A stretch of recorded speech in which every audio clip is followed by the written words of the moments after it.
Okay, I will convene the September meeting of the State Board of Education. We are at St. Johnsbury Academy. We are at the Charles Hosmer Morse Center for the Arts. And as far as I know, there is no relationship. As far as we know. Our first order of business is to turn the meeting over to the headmaster of St. J. Academy, Tom Lovett. But I want to first thank you for that wonderful tour that you just gave us. It really gave us a terrific sense of the great work that St. Johnsbury Academy is doing for the Vermont educational system. So thank you. I'll turn it over to you, Tom.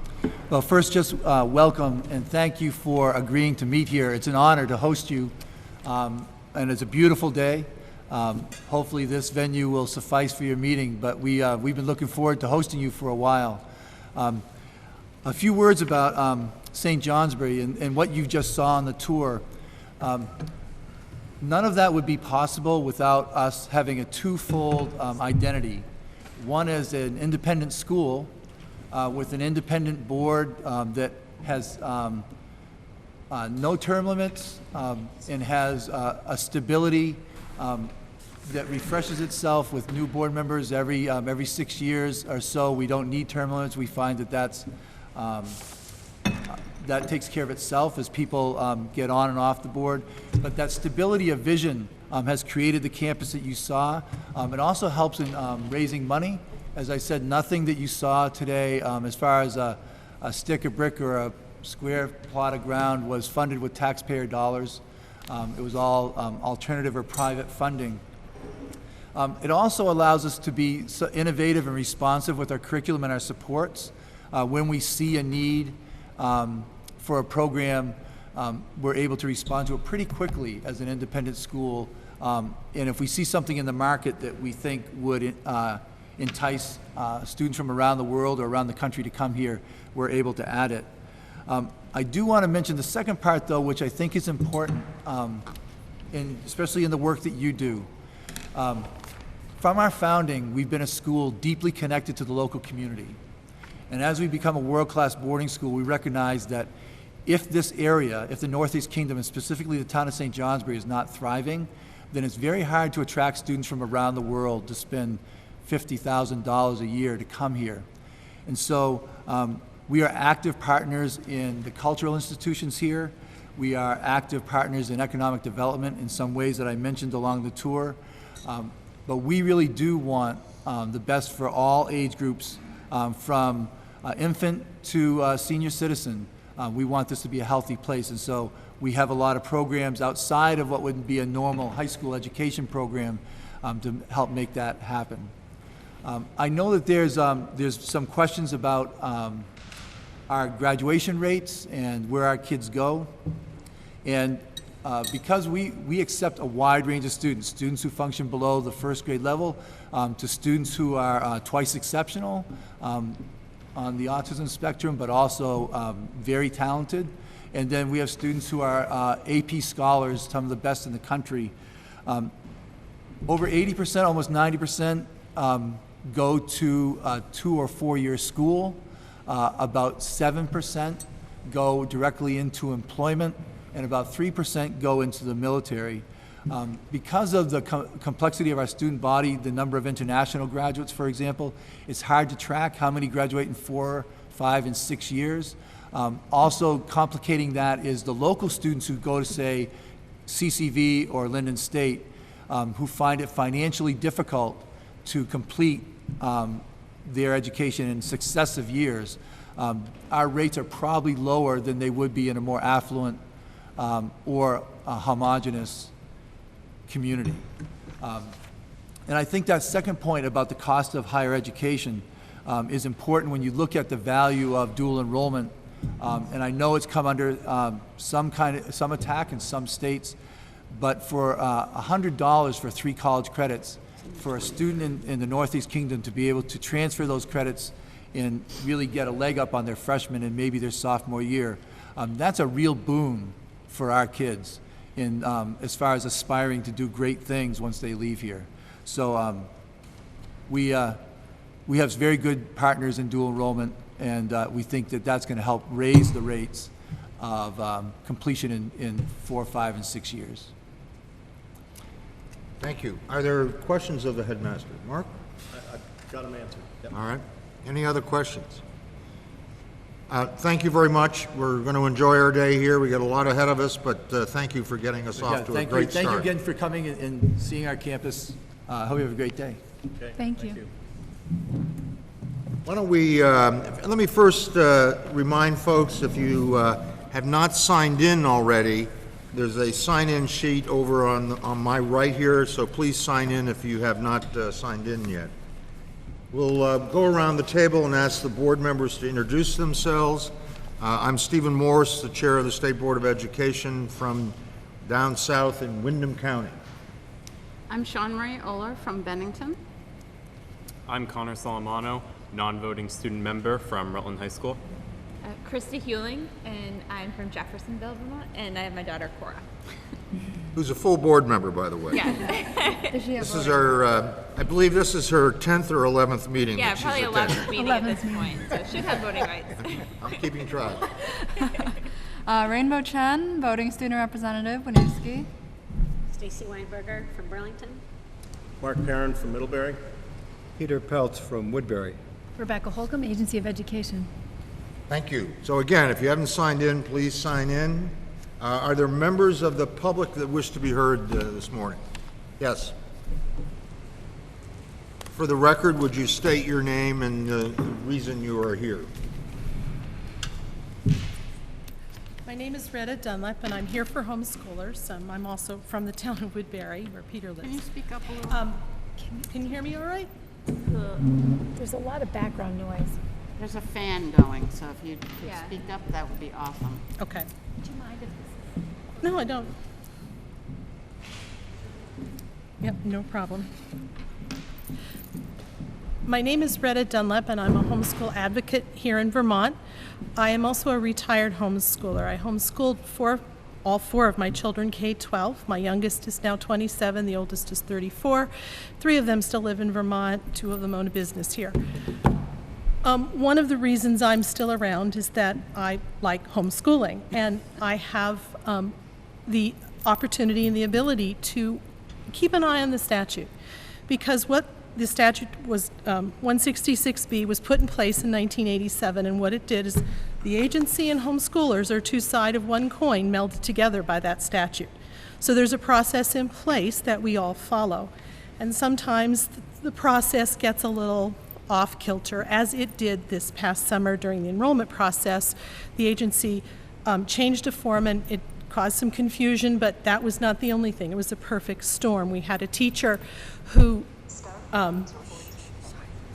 took the form literally and didn't give any information, even though the guidelines still said the information was required. And then she wouldn't also update parents' enrollments, which threw parents into the incomplete status. The letters started.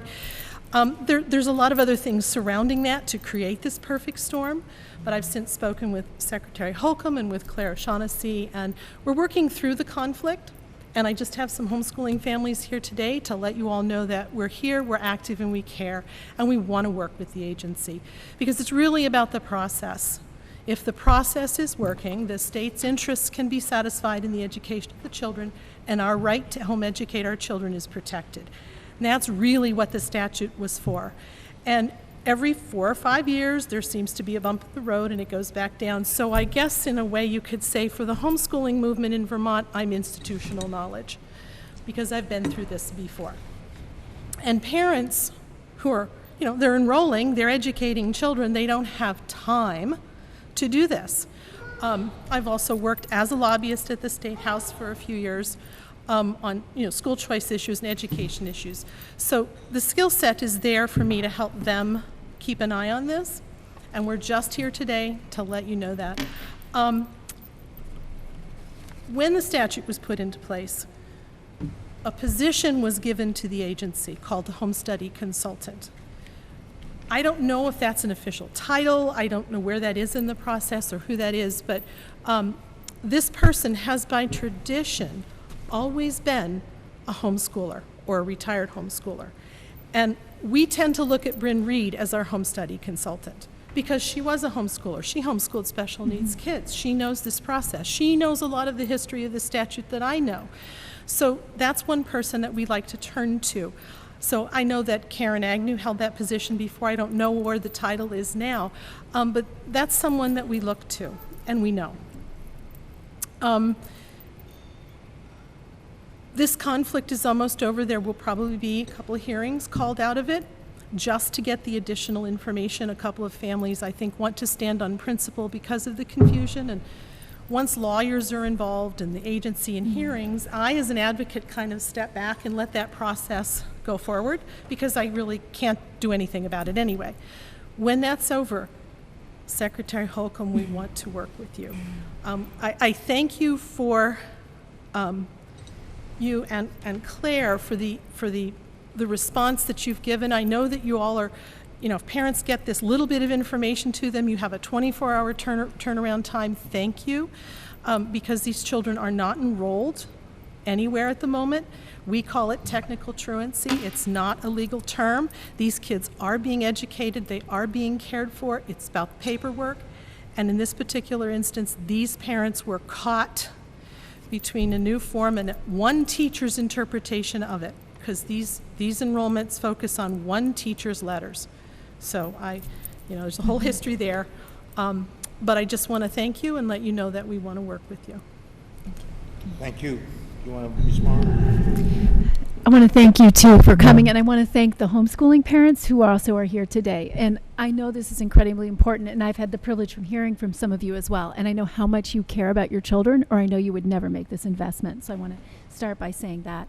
That said, I do think this was a bit of a perfect storm. We have been moving systematically through the agency and putting all of our application processes online, because we actually find it does save trouble for some parents in some cases if you can submit. We have many parents who run to our office, to try to drop off forms physically because they can't use the post office, it doesn't get there in time, things like that. So if we could do it online, I think it would save us time, but it would also save families time.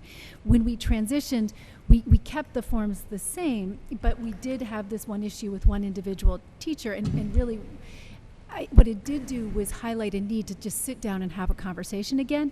And I actually think it's a wonderful time to have that conversation, because even though perhaps the homeschool statute hasn't changed, there are other statutory changes which we feel the homeschool community would want to know about. One of them, for example, is some of the opportunities around dual enrollment. And we know an increasing number of our homeschooling families are also using dual enrollment to supplement the education that they provide their children. And so one of the things that we would like to do is go through some of our other forms and paperwork and figure out how to look at them through a homeschool lens, and also make some of those opportunities available more broadly to our homeschool. So my hope is this is the beginning of a conversation, and we will be in touch and go back and look at some of those other aspects as well. So thank you for coming, and thank you for coming today to show the importance that you place on this. Let's work together. Thank you. Can I ask a clarifying question? Homeschooling and teacher, can you explain what that situation? Do you want to answer me too? Well, I think, I don't want to go too down the technical road, but there is an end-of-year assessment that's required just to, as a way, either we have to look at the inputs of your program, the work that you're doing, and particularly if you're running a progressive curriculum, it's difficult and time-consuming to document that up front before you've actually delivered. So the other option is this end-of-year assessment, which is when a certified teacher evaluates or looks at the evidence of learning and just documents for the state's purposes that you actually have made progress. It was in the case of one individual where there was no information, so it was not possible to make that determination. What we've been trying to do is work with people to resolve this as quickly as possible. Our primary goal is not disrupting the work that you're doing with your children to continue their education. That has to be the first priority. And as you said, this is a paperwork issue where we just need to work through it. And we know that anyone who's brought us a portfolio, we've been able to resolve this within 24 hours. Most of the families affected have now gotten their plans and are moving forward. And there are a couple that we are willing to work as hard as we can in partnership to try to resolve so that we can move forward in a productive way. But there has to be, for the state's purposes, some evidence of continued learning, and it's really a safeguard. It's just to make sure that there isn't, of all the wonderful programs that are taking place, that there isn't a single child who perhaps isn't learning and isn't progressing, who might need a little bit more attention. Yeah, and I can add to that, because I probably can say a little more Most of the teachers that do the assessments spend a tremendous amount of time with the children. They meet the children, they see the children's work, they visit them in their homes quite often. This particular teacher in question did that. The parents got an excellent assessment. It's what she gave the state that was not sufficient. And, knowing the situation, I wondered when this would happen, that she would give too little, and then we would have this conflict of the state saying, no, that's not enough. Basically, what the teacher letter needs to contain is, I saw the children, I saw their work, I tested them, they read to me, how I did the assessment, and then, in science, I saw a solar system model, and they had built a pumping heart, and then I go on to history, and, they studied China, and they had, samples, Great Wall. It's that detail of what the teachers saw that's missing from these enrollments, and it's supposed to be there. I worked very hard with then Commissioner Kate in 2006. That's exactly what we set up in the current statute and in the old teacher form, the guidelines, and that's what was missing from her letters, and she wouldn't supply it, and so it caught parents in the middle of this really perfect storm. Right. And what many parents did was they immediately brought in the work samples that they'd shared with the teacher, and within a very short order, Bryn and others at the agency were able to resolve this. We will continue to work through that, and what we'd like to do is work together to avoid this situation next year, because we believe that homeschooling parents, like every school or parent or educator in the state, should begin focused on the child, and that has to be the goal. The advice that was given to all of the parents caught in this was to comply, from me, because what this agency wasn't asking for more information, they just wanted what was supposed to be given. And families, they don't want to go to a hearing process. It's not pleasant. It can be very daunting. I don't think these will be that difficult because we're trying to resolve something that's not the parents' fault. But yeah, most of the parents complied. I told them, comply, because there's nothing you can do about this. Get your children safely enrolled, and then we'll work on this. And that's kind of where we are. And I just wanted, to meet the secretary. I do apologize for not coming to meet you sooner. I should have. But things were going smoothly, and when a crisis arises, that's when people, come out of the woodwork. Thank you. Anyway. Are there other members of the public that wish to be heard this morning? Thank you very much. We'll move on to the consent agenda, and I believe the only thing that's on the consent agenda this month is the minutes from our August 23rd meeting. There was one correction that was found after the minutes were posted, and this actually has some relevance to agenda item M later in the day. At the end of the day, after we discuss the filing of the 2200 series rules, Sean Marie made a motion to vote to authorize the State Board Chair to hire counsel and any other necessary staff of the rulemaking process. The motion was seconded by Mark.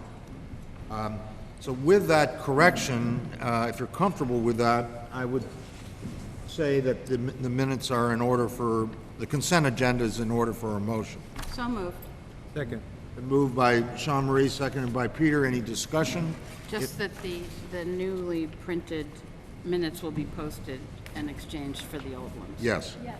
And if anyone cares to see the minutes as they were corrected, I have a copy here. All those in favor of approving the consent agenda say aye. Aye. Those opposed say no. The ayes have it, and the consent agenda has been approved. Board announcements. Does any member care to make any announcements? I know Mr. Mathis is not here this morning, so this will probably be a shorter section. Yes, Krista. So actually, Cora and I just returned from Iceland at a conference looking at the Atlantic Rim collaboratory instead of collaborative. Interesting, but it's the governments of Iceland, Ireland, Scotland, Finland, Aruba, the province of Ontario, and the states of Vermont and California. I'm not sure how that constitutes the Atlantic Rim. California is a little bit of a stretch, but it was a great conference because it brought together all these countries and looking at equity in education.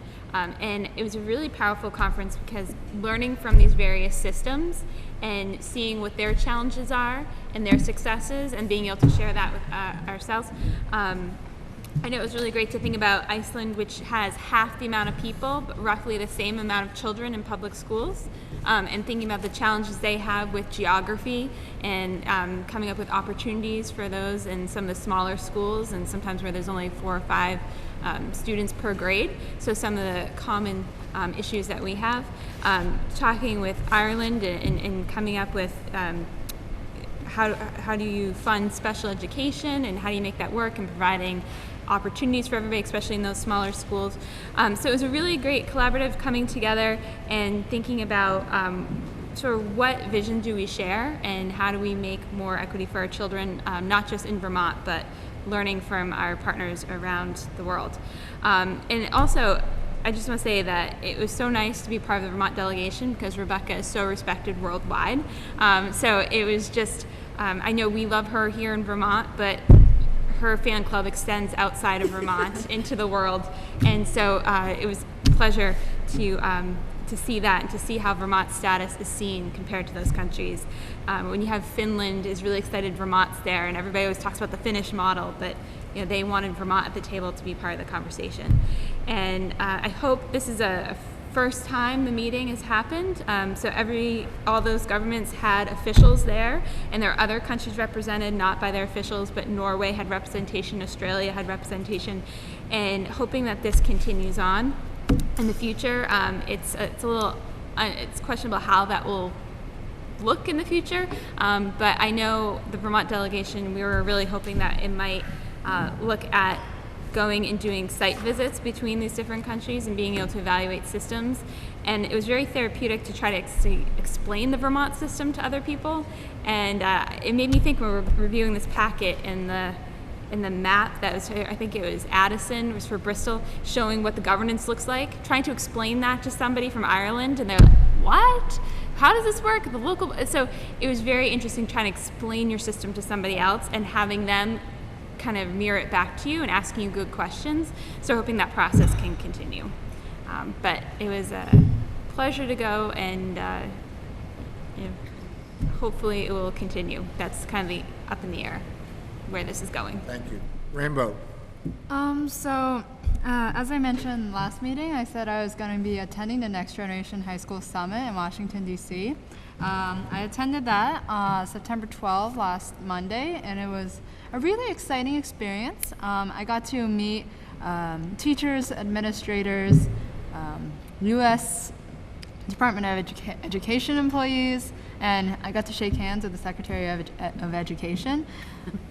I debated on not washing my hand that day, but aside from that, it was a really interesting experience because there was a lot of discussion about next generation schools and what that looked like in the country of America. And a lot of these processes included advancing courses, including more APs, dual enrollment, early college opportunities, as well as social emotional learning and technology implementation. And it's kind of interesting to see and hear from teachers and students from all over the country, because Vermont seems to be pretty ahead of the game in the sense of these different things that we call next generation high schools. Vermont is ahead of a lot of schools in the sense of what I've heard. And just making connections with the other students as well. We had students from California, South Carolina, Kentucky, and Boston, Massachusetts, and Vermont, obviously. And it was really interesting to hear their stories and experiences as well. So we had a kind of a student roundtable panel where we invited administrators, the U.S. Department of Education employees around to basically hear our discussions about student voice and what that meant in our education, and really defining what education means to us as students and really relaying that information to them. And so it was a wonderful experience. Thank you. Stacy.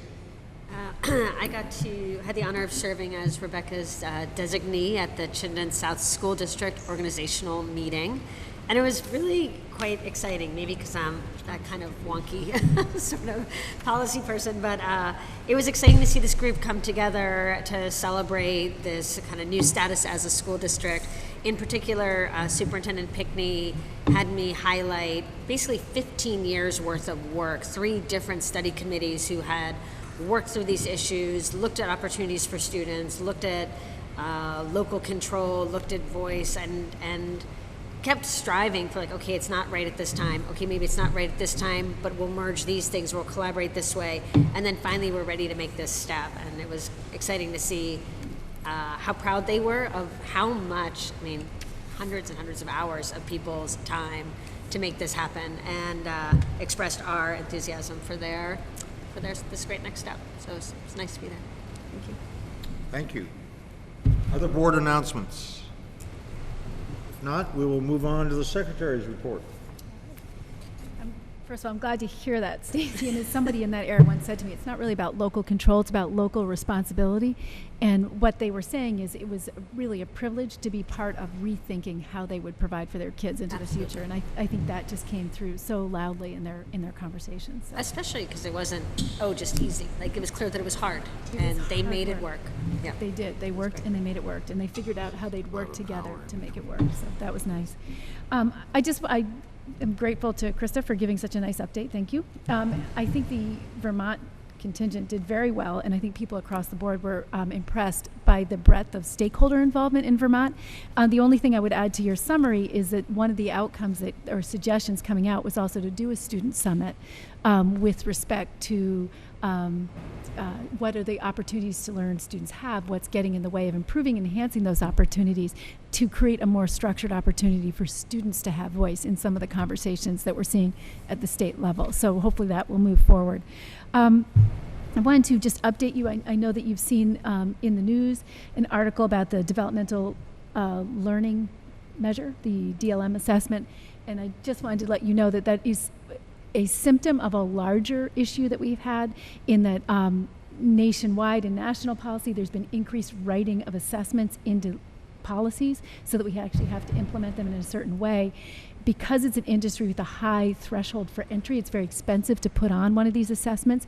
In a sense, it's a bit of a captive market. There aren't just new assessments you can plug and play if one of your existing relationships breaks down. But what we are struggling with is a gradual transfer of costs associated with these assessments from states to test makers. And this was a particularly concerning issue where there was an increase in the cost of the assessment as the University of Kentucky, which hosts it, decided to take a 50% cut on the assessment. But in addition to that, there was an issue around how the remaining costs would be allocated among member states. And there was a decision to shift from a current model to a combination model of a flat fee and per student fee that would have resulted in an extraordinary increase in costs to the state. And we had concerns about how the vote was conducted because it seemed to be conducted in a way that really suppressed participation. There was no notice to chiefs of states prior to the vote, and then it was made in a way that was really detrimental to the majority of the states, but in particular to small states. And I surfaced that because an ongoing theme of our national advocacy with the U.S. Department of Education and through our congressional delegation have been some of the unique challenges of small states when we are in a policy context that increasingly favors large systems. And what we're seeing is that the cost of doing business on a per pupil basis is rising here much more quickly than it is in some of our larger states because of a series of policy decisions. So I just wanted to make sure that you'd seen that because that is a theme that you will hear again. And when we advocate for the, for Vermont, with respect to the Perkins legislation, which is now coming up, and the child nutrition legislation, which we expect to move, you may hear us repeatedly use the word small state minimum. And that's because in many cases, and it is also true with ESSA, those minimums have not been increased in 20 years. At the same time, cost of business has increased, so that we used to be able, for example, with Title I, support 9.5 staff. Now we can support 3. And they have to do all the same things they used to do and more. So this does create some acute pressures in Vermont with respect to cost, and we need to keep advocating for those small state minimums because if they don't keep pace with the cost of inflation at the very minimum, what we are seeing is an increasing portion of our available funds are being spent on things like assessment and not on improving teaching and learning. And we want to work to keep those funds diverted towards teaching and learning, because that's what we think really makes a difference for our kids. On a different issue, Rebecca, Stephen, oh, go ahead. just in case we are asked, what increase would be needed to even get it back to the level where it was 20 years ago? So if we're talking to politicians, We can give you that because we've done some internal analysis. Okay. It's different for each of the big pieces of federal legislation, but Okay. we can give it to you. And part of it, the other constraining factor is for some of it we also have, for some of our indirects, we have to provide a state match. Our general fund has been cut over 40%, almost 45% since 2007. So we are somewhat constrained in our ability to draw down federal funds also by the extent of our general fund. If the state doesn't make a state commitment, it limits what we are able to do with federal resources. So we're constrained on both sides right now. And what we're trying to do is be as smart as possible about the choices we make and as aggressive as possible in keeping those costs down so we can maintain flexibility to drive our resources into instruction and school improvement and not into assessment and fixed costs. That's what we have to try to do. So if we sound like we're really pushing those themes, that's what we're doing and why we're doing it. On a related issue, Stephen had asked for just an update on funding, and Bill will give you the final budget at the next meeting, but you should know that the August 31st year-to-date expenditure shows that you're on a very similar spending track to last year at this time. The fiscal year 15 year end to fiscal year 17 budget comparison that you got in your packet shows that the board spent about $20,000 less than its budget amount last year. So if you maintain your current spending pace, you should anticipate about the same amount, about a $20,000 leftover sort of reserve in your budget for next year that you could choose to use for other priorities. So let me interrupt just briefly. I've had a couple of conversations with Bill Talbot. He has other duties at the agency, so we weren't able to put the budget together. But what we've talked about is looking at, and it was in the packet as usual, the budget that we get on a monthly basis really goes back to the days when the agency was a department. So Bill and I are trying to reorganize that, and which will also allow us hopefully to address the staffing issue for the rule process. So hopefully at the October meeting we'll have that, and we'll present that to you for your approval. Excuse the interruption. But you just finished the last two sentences when you was not done. Oh. Thank you. Any questions of the secretary? Yeah, I'll ask one question. Is that surplus of 20,000 carried forward? I know. The agency did not. I don't think we need executive session. I'm sorry. I got about the You don't 20,000. you don't have 40,000. You look like you will have 20,000. Yeah. Apparently, I asked that, maybe the same question, does that 20,000 get transferred? And apparently it was gobbled up elsewhere before it got transferred. You mean before you asked? Yes, yes. Any other questions or comments of Rebecca? We are way ahead of schedule.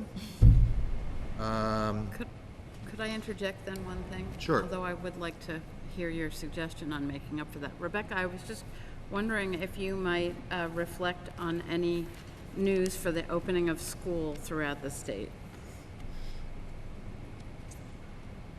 Just that I'm incredibly proud to work in Vermont. It was interesting. I'll tell you a funny story. We often spam. I apologize to anyone here who's in a school district, but we often send out an extraordinary number of communications at the beginning of this year, any year. And this year I got more responses back from principals and superintendents as if I was someone on their staff telling me what to do. So I think they'd replied all to me without realizing that's what they'd done. And it just sort of made me laugh, and we had a couple of sort of fallouts. I think people are really busy, and so they're moving very quickly. But I will say that I am consistent. I mean, it was interesting to go to Iceland and have these conversations, because what I realize is the very, very high level of public engagement, but the high level of commitment of our educators. And really, we have such an extraordinary asset in that statewide, and people are working very hard right now. I think, you know, one of the takeaways from looking at some of the research that was presented is that in systems where they really commit to equity and child well-being, first and foremost, the academics tend to follow. Those are the highest scoring systems in the world. And it was wonderful to me to come back to Vermont, and when I come back, get in my email box all these comments from people from the field who are really concerned about and committed to issues of equity and committed to issues of child well-being, including how to better support and respond to the children who are living in trauma in our state in increasing numbers. And it's that commitment to those two core values and principles that I think is going to make us a strong system. And I know it's hard. I know people are working incredibly hard at the board level, at every level, to try to figure out how to do better for our kids. We can't change declining enrollments. We can't change some of the demographic changes that are taking place in the state and having pretty profound impacts on all of our systems, both independent schools and public schools. But what we are seeing is a lot of resourcefulness. We're seeing a lot of people rolling up their sleeves and trying to put aside where we've been and how we used to do things and try to figure out how we can work together to protect how we care about the most. So that's really what I would say. And if we're trying to fill time, just one of the benefits, of traveling with an infant was that parents around Iceland would come up to me and have conversations about schools and about leave and about all these different things. And it was really great to hear from so many parents. I mean, I wouldn't have had those conversations otherwise. So many parents about how they felt about their system and how their preschool starts at 2 years old. And seeing what is given to them at 2 and how they feel like their children. One thing that we didn't mention, a lot of the other systems talk about is a child's happiness, and that was a big thing that we don't really ever talk about on a board. Are children happy? But a lot of those countries were very focused on, are their kids happy? And not just are they learning in the test, but that real idea of happiness. And one parent asked me, like, in your schools, how do they teach compassion? And it was like, we don't have standards around teaching compassion, but in Iceland it's an expectation that that's what's being taught to the children. So it was very interesting to sort of see those, have those conversations outside the conference, just with everyday parents and just how they feel about their systems. And I think all of our schools do that, and they focus so much on the children that we don't always recognize that that's what they're actually taking care of their happiness. And Did they talk at all about like financial literacy at all, or financial well-being? A lot of them talked about they felt all their basic needs were met, and so they felt pretty happy because they have that free healthcare, free education through college, and their maternity leaves is 4 months for both parents, plus an extra 4 months that the couple can decide how to use. So it could be that the mother stays home 8 and the father 4, or they could both do 6. So they have a general sense of this happiness of that they feel like their government is taking care of them, and then so they're looking for meaning. They have a very high expectation of their systems about arts. That was the thing that I heard from the actually Icelandic delegation, and then on the streets from parents, is talking about how the high expectation for art and music in their children's lives. Even in small schools, it's expected they have lessons every day for music.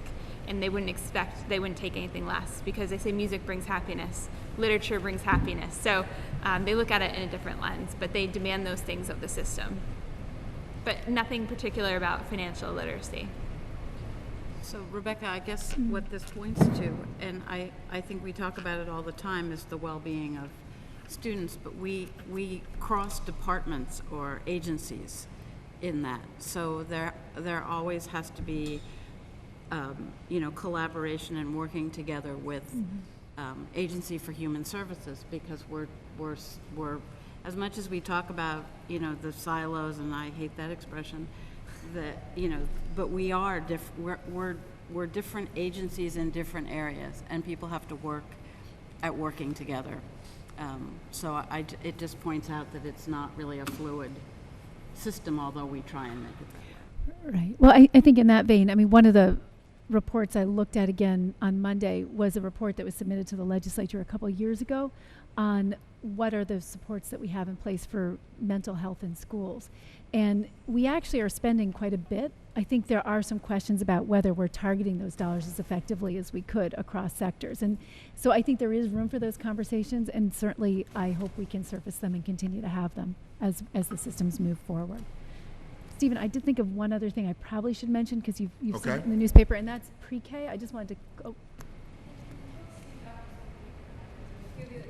Really hard to hear. Yeah, there's an awful lot of ambient. Is there blowers off because you guys will sweat to death? I got it. They're gonna come at lunchtime and put in a different Okay. microphone system for you. But Well, the other thing is we can move Okay. closer together later.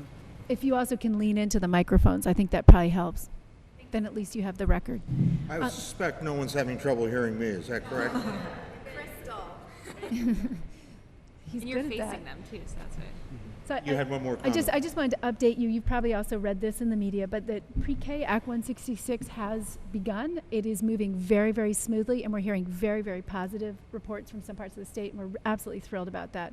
And this is another extraordinary opportunity to provide additional support to young 3- and 4-year-olds at a really critical time of their lives, and make sure that they have this opportunity through play-based learning to develop the baseline skills through play that we know are so critical to success in life and school beyond. That said, there have been some slight challenges. As you know, that the legislature has been very active in the last couple of years around Act 1. 255 background checks, including fingerprint supported background checks for all providers and all people who might have unsupervised contact with kids. You also know that the federal government recently rolled out new regulations for all child care providers, which also require a fingerprint supported background check. Because of the way this law is structured, we now have school districts that are working with as many as 24 different providers, and those providers may each also be working with 6 to 8 different school districts. So part of the challenge is to figure out how, in the minimally burdensome way and the most efficient way and the least costly way, to meet that responsibility to do the fingerprint supported background check, but not do it in a way that's duplicative, so that that no one is having to get fingerprinted 8 times for 8 different systems, things like that. So CDD is doing the fingerprint supported background checks. There is a bit of a backlog or delay that is affecting the rollout in some areas, and I did write a transition relief memo, another one, just to try to increase the tools that systems have to give them a little bit more flexibility, so that they could try to serve that intent of providing access to children while still serving and meeting their obligation to ensure child safety through the fingerprint supported check. So that's just trying to expand their portfolio a bit so that they could meet those dual goals, but in a more flexible way. We are way ahead of schedule, so what I would propose is we take a 5-minute break, and if Claire is willing, that we would when we come back, take agenda item L up, unless there's objection from the board, and perhaps we could take up agenda item M before we move on, while we wait for the candidates of the Teacher of the Year to arrive. Is that, and then if Donna arrives early, we will perhaps take up the small school status report as well. Okay. So we will reconvene in 5 minutes. Okay, I'll reconvene the meeting. And we're going to go to agenda item L, post-secondary rules. As I recall this, we've actually approved the rules, but the agency found an error, and Claire has corrected it, and so she's here to explain that to us today. And we will need to reapprove these rules, which will not be on the October ICAR agenda. Correct. So thank you. So let explain a little bit. For the record, state your name, please. Claire O'Shaughnessy, Agency of Education Staff Attorney. Okay, so if you recall, we were here last month, and I remember trying to cram this particular agenda item in before lunch, but the board chair and I think someone else on the board asked me a question, and the question had to do with what's the difference in 2 different parts of the rule. Whereas if you're a post-secondary school seeking to operate in Vermont, you can get an 18-month for lack of a better word, waiver window of seeking board approval, whereas if you're a post-secondary school that primarily operates outside the state of Vermont, you don't get that window.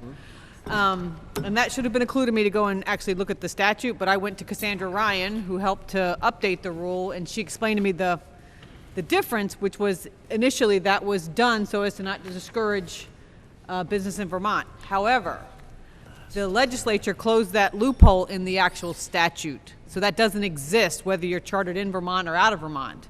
So there is no such thing as an 18-month window prior to operating. So now the statute requires that for a post-secondary school to operate in Vermont, they have to seek board approval prior to admitting the first student. So that particular loophole was closed. It came up in the context of the Burlington College situation that we were working through at the agency, where we discovered that there was no longer this 18-month window for entities that seeking to open post-secondary schools in Vermont. That being the case, we decided, since our rules really reflected the old statute, and when we went to update them, we never changed that we felt a better process to go through the rule very carefully to make sure that the rule now does mirror the statute exactly, not just with respect to post-secondary schools operating in Vermont, but also post-secondary schools chartered outside Vermont. And we wanted to really vet any changes. However, as you know, this particular rule is in between ICAR and LCAR. And so I reached out to the Secretary of State's office, asked them, okay, what can we do? Because normally you can revise a rule in between ICAR and LCAR, but based on public comment. In this particular case, as you may recall, we had 0 public comment. But what the Secretary of State's office informed me is that public comment can come from anybody, to include the agency. So we can be the public comment. So we are the public. Right, so we are permitted to revise the rule. We're not required to go back to ICAR and start over. However, best practices would be that we would hold another public hearing, which we will do, and then another period of public comment, because it's a substantive change. It's not just a minor grammatical or administrative change. It's a fairly substantial change.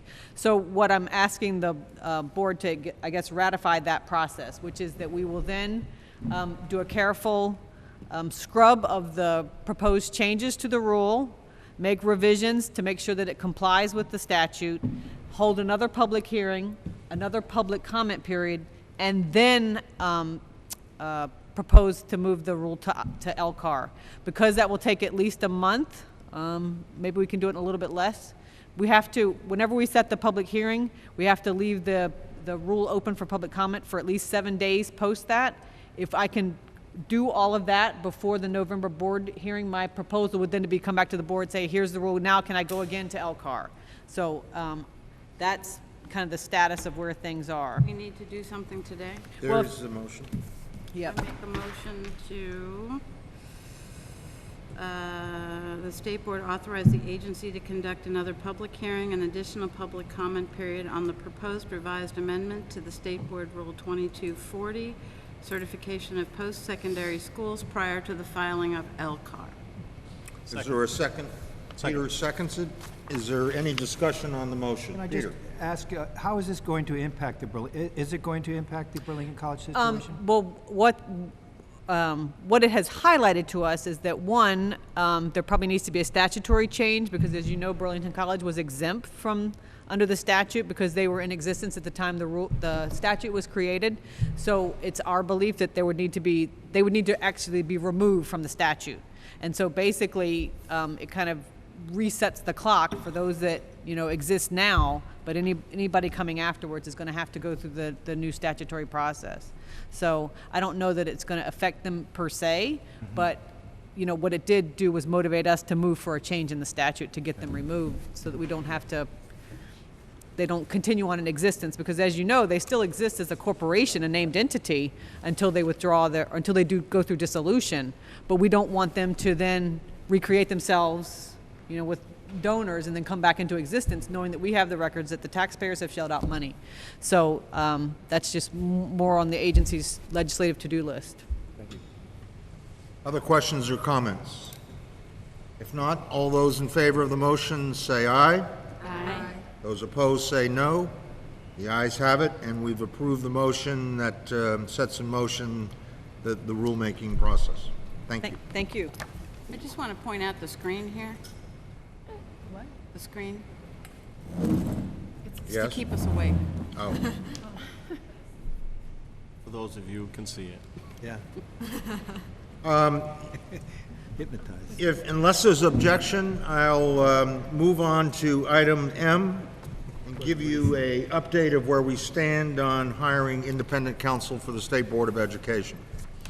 With the agency's assistance, 3 attorneys were identified. Proposals went out to the 3 attorneys, and in a timely fashion, 2 attorneys returned proposals yesterday. Because we don't have a signed contract yet, I'm not in a public fashion, cannot give you the names. The process from here is that there is from the Secretary of State's office, there's a scoring sheet that I must complete before we make the offer. I plan to do that within the next day, make an offer to one of the 2 attorneys, and then once we come to agreement and there's a contract signed, I then will first notify you, who is going to be representing the State Board of Education during the rulemaking process, the 2,200 rules, and then we'll do a news release so the community knows who we've hired. This is a major step, obviously, for the board to hire independent counsel or hire any staffing at all. But under the circumstances, with the administration taking a different point of view than the State Board has taken, we have, in previous discussions and motions, agreed that we need to move forward, and the agency has said that they would provide the funding for the staff. It's actually your funding. It's our, yeah. It's in your budget. It's in our budget. Yes, it will be once that budget is formed. Any questions from board members? If not, that's a update of where we stand on that as of now.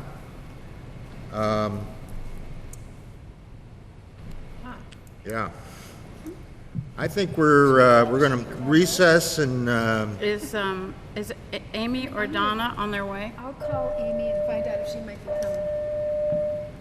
why don't we we'll go and recess. Obviously, we allowed too much time for some of the earlier agenda items, and as soon as either staff from the agency or candidates for Teacher of the Year arrive, we'll resume.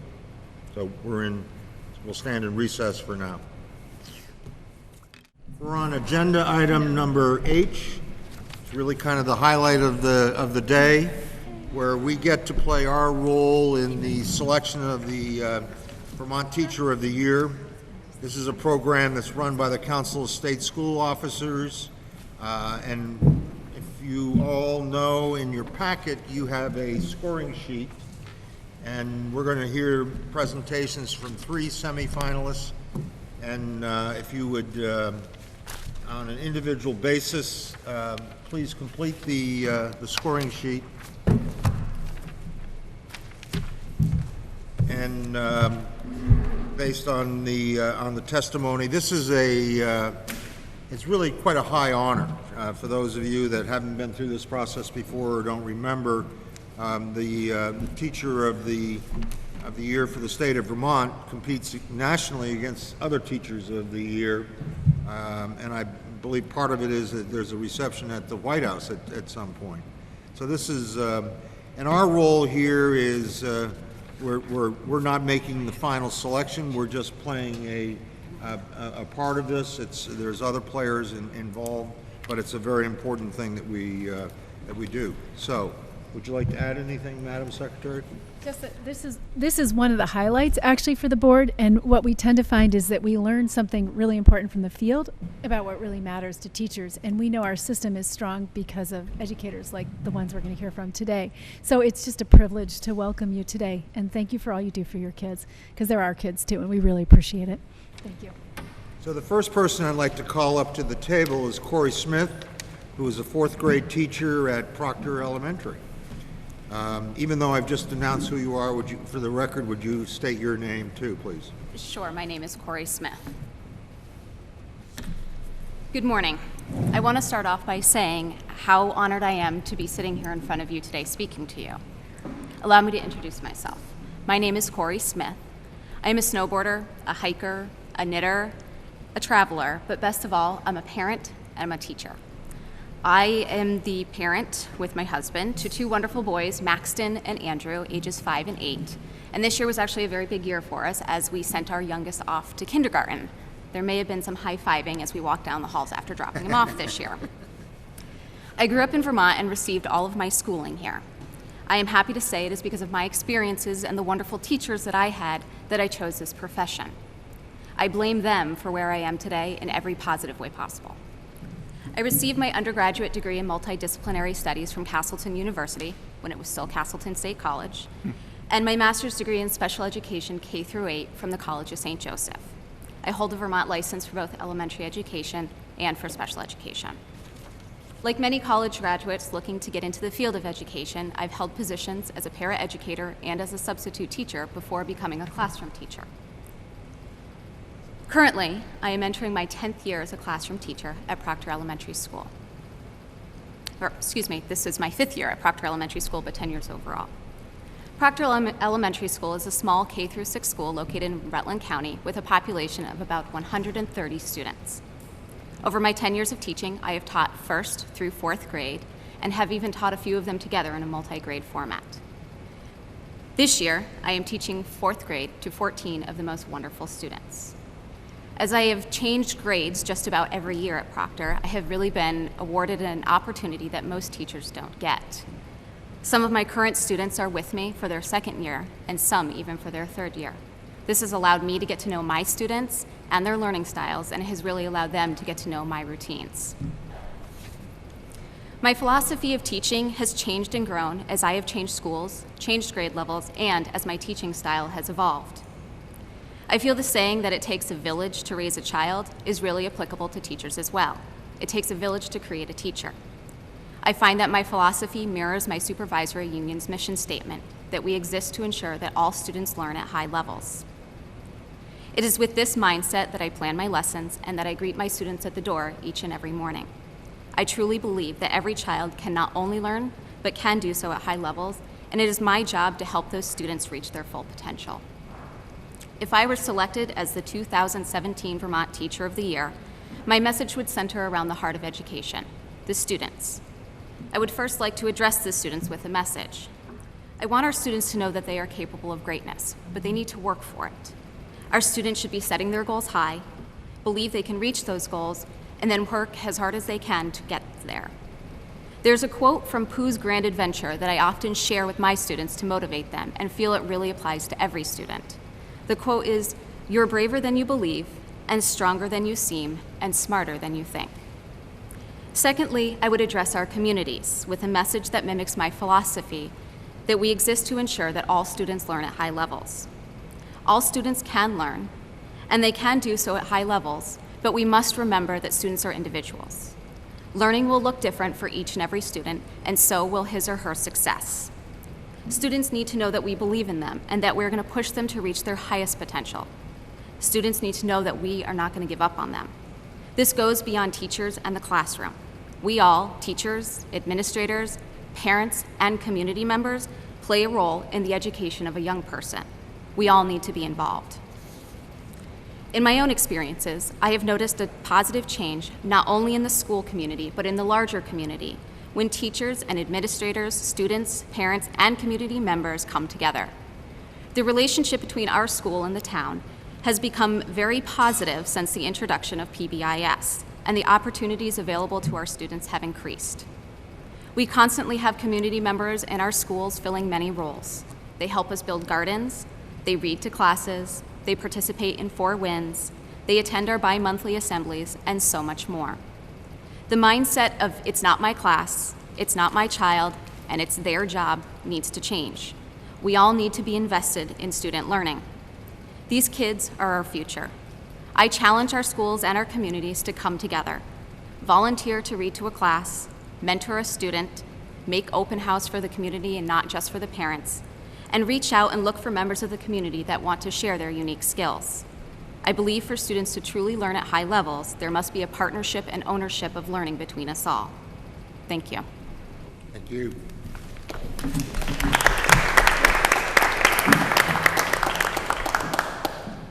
I'd like to call on Kate McCann next, who is a teacher at U32, both in the middle and the high school.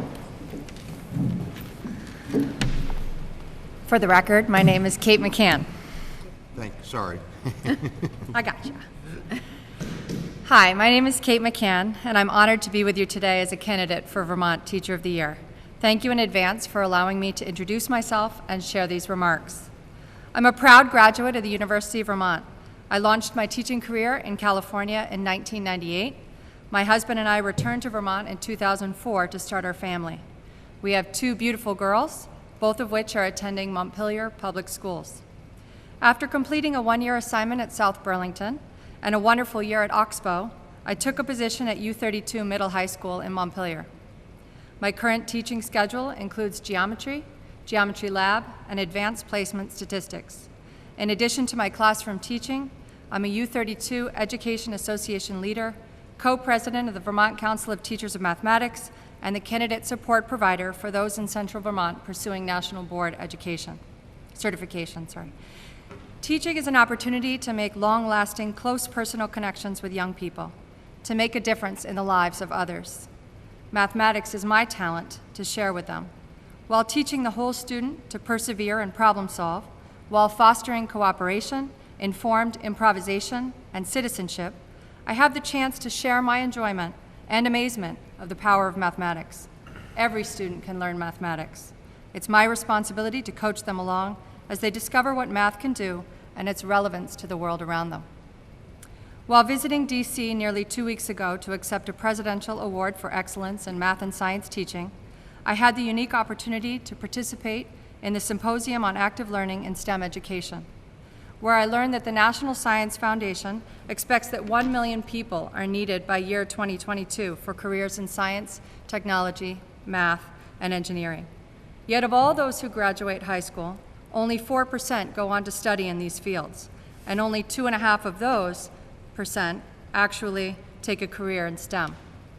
Many things contribute to these alarming statistics, including that math is widely viewed as equations and not problem solving. In the classroom, I hold every learner to high expectations and try to ensure that there's equity and opportunity for all. It's important to teach my students to construct viable arguments and critique the reasoning of others.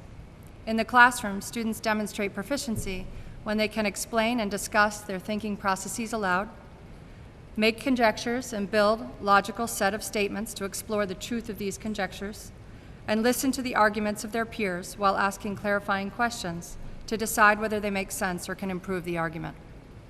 I strive to elicit, value, and celebrate multiple paths to solution by focusing on the strategy rather than the answer, asking questions where there's no wrong answer, like what do you see, what do you notice, and asking for volunteers to restate someone's idea. And I encourage and provide opportunity for my students to reflect on their own learning. I persuaded the Vermont Council of Teachers of Mathematics and gathered sponsorship and support from the University of Vermont Department of Math and Statistics to launch a statewide math fair. This will provide an opportunity for the students to ask the questions as they decide their topic.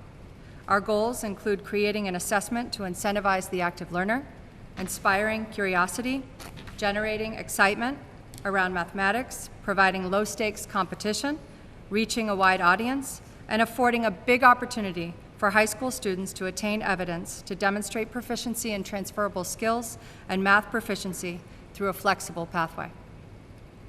Teaching is a profession, not a job. It involves prolonged training and a formal qualification. I believe training comes in the form of pre-service education, emphasizing the National Board Professional Teaching Standards.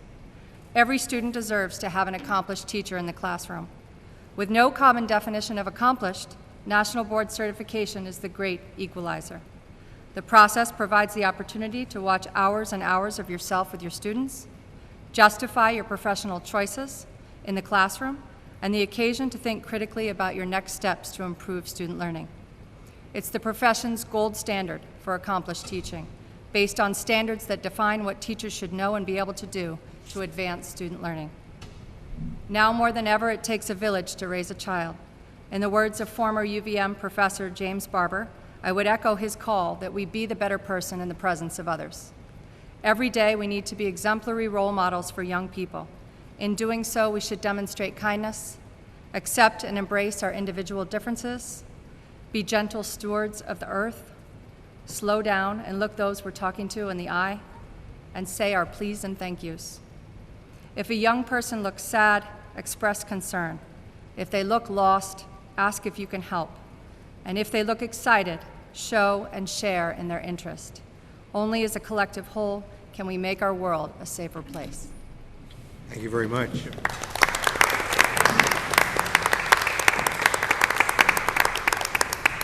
I'd like to call on Rachel Potts, who's a special ed teacher at Harwood Union Middle and High School.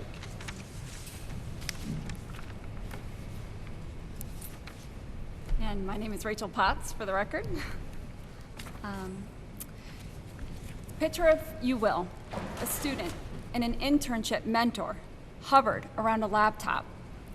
The student is showing his mentor how to make a small robot move using a more efficient method of coding. The mentor stops, he looks at me, then he looks at the student and says, "Ah, the student is teaching the master." I think my heart skipped a beat. The sentence was music to my ears. Good afternoon, everyone. My name is Rachel Potts, and I am the internship coordinator and transition specialist at Harwood Union High School.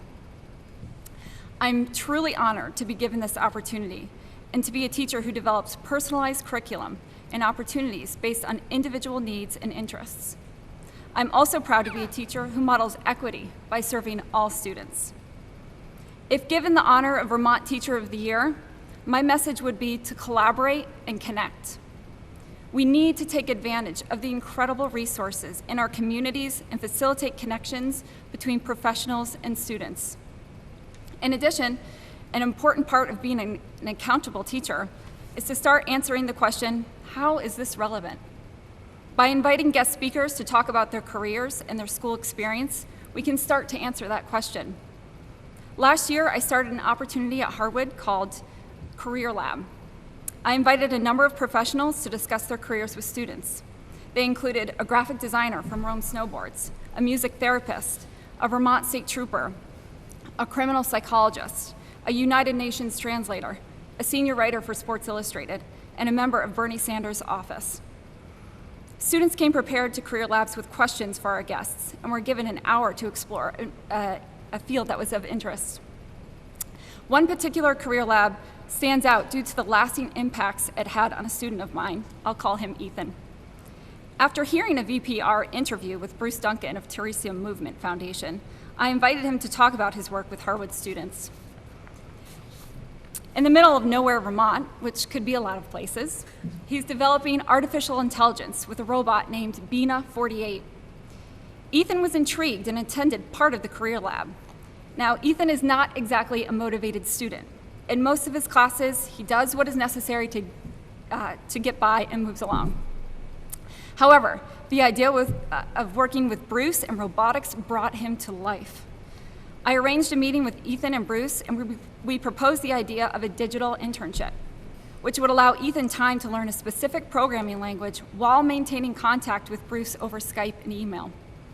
2 months later, Ethan had put in over 90 hours of learning the software and programming necessary to make Bruce's robot move for roughly 5 minutes. Facilitating that digital internship and deeper learning is more rewarding than I could have ever imagined. By providing these types of opportunities to students, I'm challenging them to take calculated risks, to push themselves beyond their comfort zones and to think deeply and creatively problem solve. In addition, it's in our best interest to encourage students to see what kind of career options are available right here in Vermont. As our population ages and enrollment declines, we need to start thinking strategically about the benefits of more community involvement in our schools. Last spring, I took a group of students to dealer.com, and they commented on feeling like they were in Silicon Valley, not Burlington, Vermont. You know, Vermont is known for its pristine landscape, ski mountains, and farms. But how many high school students can tell you about the innovative work that's being done by food scientists at Keurig Green Mountain? I know of one, a sophomore, who took advantage of a unique opportunity I offered him at Harwood. As an educator, I'm dedicated to providing quality experiences for every student who walks through my door. For instance, I worked with a student, I will call her Ani, since she entered 9th grade. As a person with Down syndrome, it was difficult for her to really imagine a life beyond the classroom. We worked together for years, exploring interests, doing job shadows, and practicing employability skills. Finally, as she entered our transition program, we explored the idea of working in a cafe setting. I approached the owner, Julie, about this unique opportunity. Julie was extremely hesitant. At one point, she stated, "To be completely honest, I've never even talked to a person with Down syndrome before." We took small steps, and eventually Ani's work ethic, charm, and perseverance paid off. Ani is earning minimum wage, and she works 4 days a week. She knows and greets her regular customers. She completes her tasks efficiently and is open, most of the time, to feedback and suggestions. In addition, Julie's eyes have been opened to the potential of all students, regardless of their outward appearance and perceived disability. By providing these types of opportunities, my students are able to see their value in the community and be a part of something that brings them meaning and purpose. We are all familiar with the saying, "It takes a village to raise a child," because I'm the third person who said that. Having 2 children, working a full-time job, and living in a small town in Vermont, I can tell you that every bit of that statement is true. But I can also tell you from my experience that it takes a village to educate and inspire children. And I believe we can replicate that throughout Vermont with programs like Next Step. Offering students an opportunity to plan their personalization through their PLP and facilitating community connections to meet content-related proficiencies can lead to amazing results. In the end, I believe that we will see more students becoming masters and perhaps even some masters becoming students. Thank you so much for this unique opportunity, and thank you for the leadership you provide to support our schools in ensuring each student is successful. Thank you.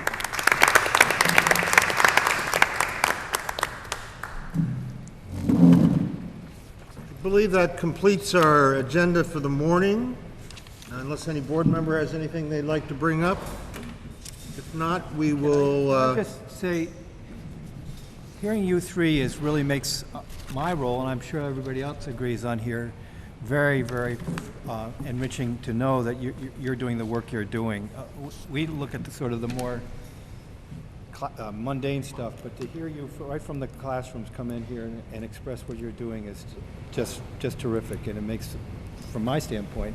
I think that's an important point. I mean, we, in our role in education, we sometimes spend a lot of time talking about stuff that you wonder about on the drive home, how important it is. But hearing the three of you it really is a highlight of our year doing this job. So thank you for all of you. Can I say one more thing? I hope you also notice that we have here in 3 people embodiment of 3 of the most important initiatives in the state right now. Right. The personalization of learning and flexible using personalization to engage kids and bring them further than they ever thought was possible. PBIS and that engagement around building that sort of social, emotional, cognitive base that enables children to actually thrive and take advantage of these other opportunities. And this profound commitment, not just to STEM, but to shifting the mindset away from equations to problem solving. And I love that expression of improvised, informed problem solving. So I just really have to hand it to you. You're a wonderful set of examples of some of the things that are most important in our reform agenda right now. So thank you. Yeah,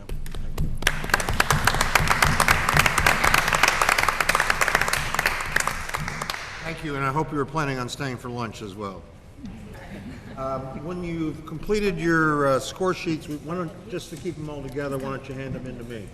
I won't look at them, I'll just pass them on. Thank you very much. We'll stand in recess. If everyone is here and ready to go, I may convene us before 1 o'clock, but... No, you will. I will, okay. In fact, let me say now that we will convene no later than 12:45. Okay, we will reconvene the September board meeting of the State Board of Education. Just so the board understands, the first issue we'll take up now is item I with Deputy Secretary Fowler. There is an item K on small school grants that Donna Russo-Savage was going to give us a presentation. She is not able to attend today. She has a family medical emergency. So we'll postpone action on that. Although item J, Brad James is here to make the agency's presentation on the Act 46 proposals. And one thing I might point out there that the agenda has been amended slightly under item J. There's a proposed name change request from Franklin Central Supervisory Union that we need to approve. That language probably is on the table if you need to see it. It's not a major issue. But with that great introduction, let me turn it over to the Deputy Secretary. Thank you. Well, good afternoon, everyone. I'm Amy Fowler, and I'm going to be sharing with you today results from our Smarter Balanced Assessment. In particular, we're going to be really focused in on understanding what it says to us about equality and equity of opportunity. I did make some changes to the presentation from what was mailed to you and what was presented. I'll send that out to the board so that you have the updated copy for your future reference.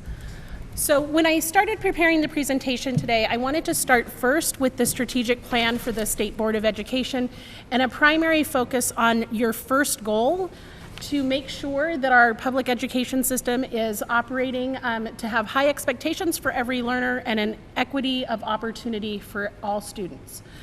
And so I'm going to walk you through some data to make sure that you feel comfortable answering questions about what the data tells us and some cautions related to that data. Whenever we're looking at the data, when you see a star, that is the state average for the data, and that data is created because every single student in the state who takes a test has demographic characteristics associated with them, and when we average their scores together, we can come up with a state level score. When you see dots or circles, those are actually school averages. And what that means is in schools where the student group has at least 11 or more, we're able to come up with an average at the school level that we can share with you. What's important to know is that whenever you see the dots, they'll be the same size, but they don't represent the same number of students. And the charts are going to include both the averages for the state as well as those schools that have 11 or more. I think it is really important that people understand you cannot derive the state average from the school averages. And that is because some schools are not included in the school data. They're too small to report. And also the dots of the schools, because they have different sizes, would aggregate differently. So a school that has 100 students is creating 100 data points. A school with 11 has only 11 data points. If you average them together, you'll get a false sense of the data. For our purposes, and because data can be overwhelming, I selected only 3 groups to look at and 1 grade level. First, we selected all students. That'll give you a picture of what's happening in the state for every student, regardless of their demographic characteristics. We also selected free and reduced lunch as a subgroup we wanted to look at, primarily because this is our largest student population group, but also because it's an issue that we're all very concerned about, making sure that our students in poverty have access to a high quality education. The second group that we picked, group that we picked under those characteristics was students with and without disabilities. As you know, special education status is an issue of major concern across the state and how it relates to financing, but it's also our second largest demographic group that we would be able to show data. And then I did not choose any of the ethnic or racial groups to report out, or English learners or migrant, because we have fewer than 5 schools that we can report data on in any grade level for those groups, because they don't show up with 11 or more students in each grade level.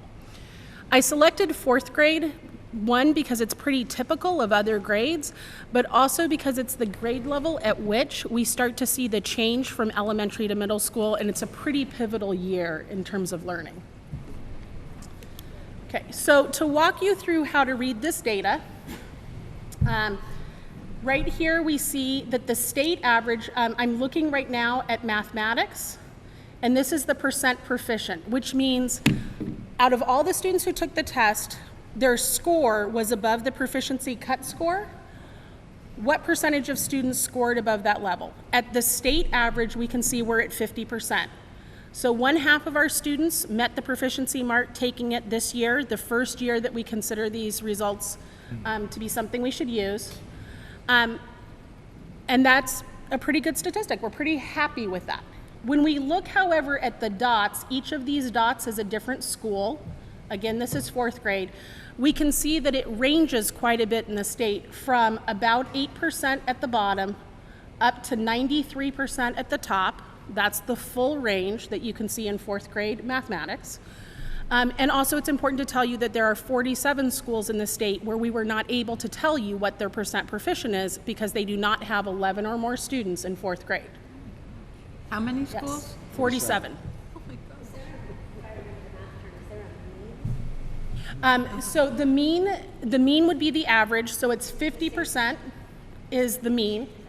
50% is the average, and we'll look at scale score in a minute. So again, this is for the all student group. The state average is 50%. The school averages range from about 7% to 93%, and 47 schools are not able to report data because they have fewer than 11 students. Just to be clear, it's 11 students in that tested grade. 11 students in fourth grade, thank you. 11 students in fourth grade. Yep. What's the most frequent score? Mode. What is that mode? Yeah, so the most frequent score would be mode. That's not this measure. This is actually the mean or an average. Yep. I do not know. At the state level, I'd have to look it up. Actually, So I'd have to have somebody else look it up because I don't have student level data. So just, I'm going to basically be restating your note, which is that 47 of 215 elementary schools or schools that have fourth grade in them? So yes, there were 215 schools we expected a fourth grade mathematics score for. Right, and it could 47 be of them did not have K4, K6, K8, K12. okay. 412, whatever it might be. So that's what we see for the all students, okay? Now when we go to disaggregate the group, I'm gonna uncover the first group and spend a little bit of time with it.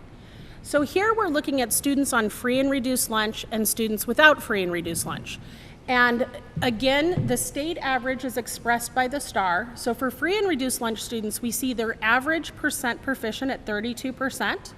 And for students who are not on free and reduced lunch, we see that average at 63%. And that is a stark gap in percent proficient. In addition, when we see the array of schools, again, every dot represents a school. And we see that it ranges from about 6-7% up again to close to 90% for free and reduced lunch. And then we see for students not on free and reduced lunch, approximately 20%, almost up to 100%. And that's the range. How meaningful was that number with 149 schools not even included in it? So this is a really important question.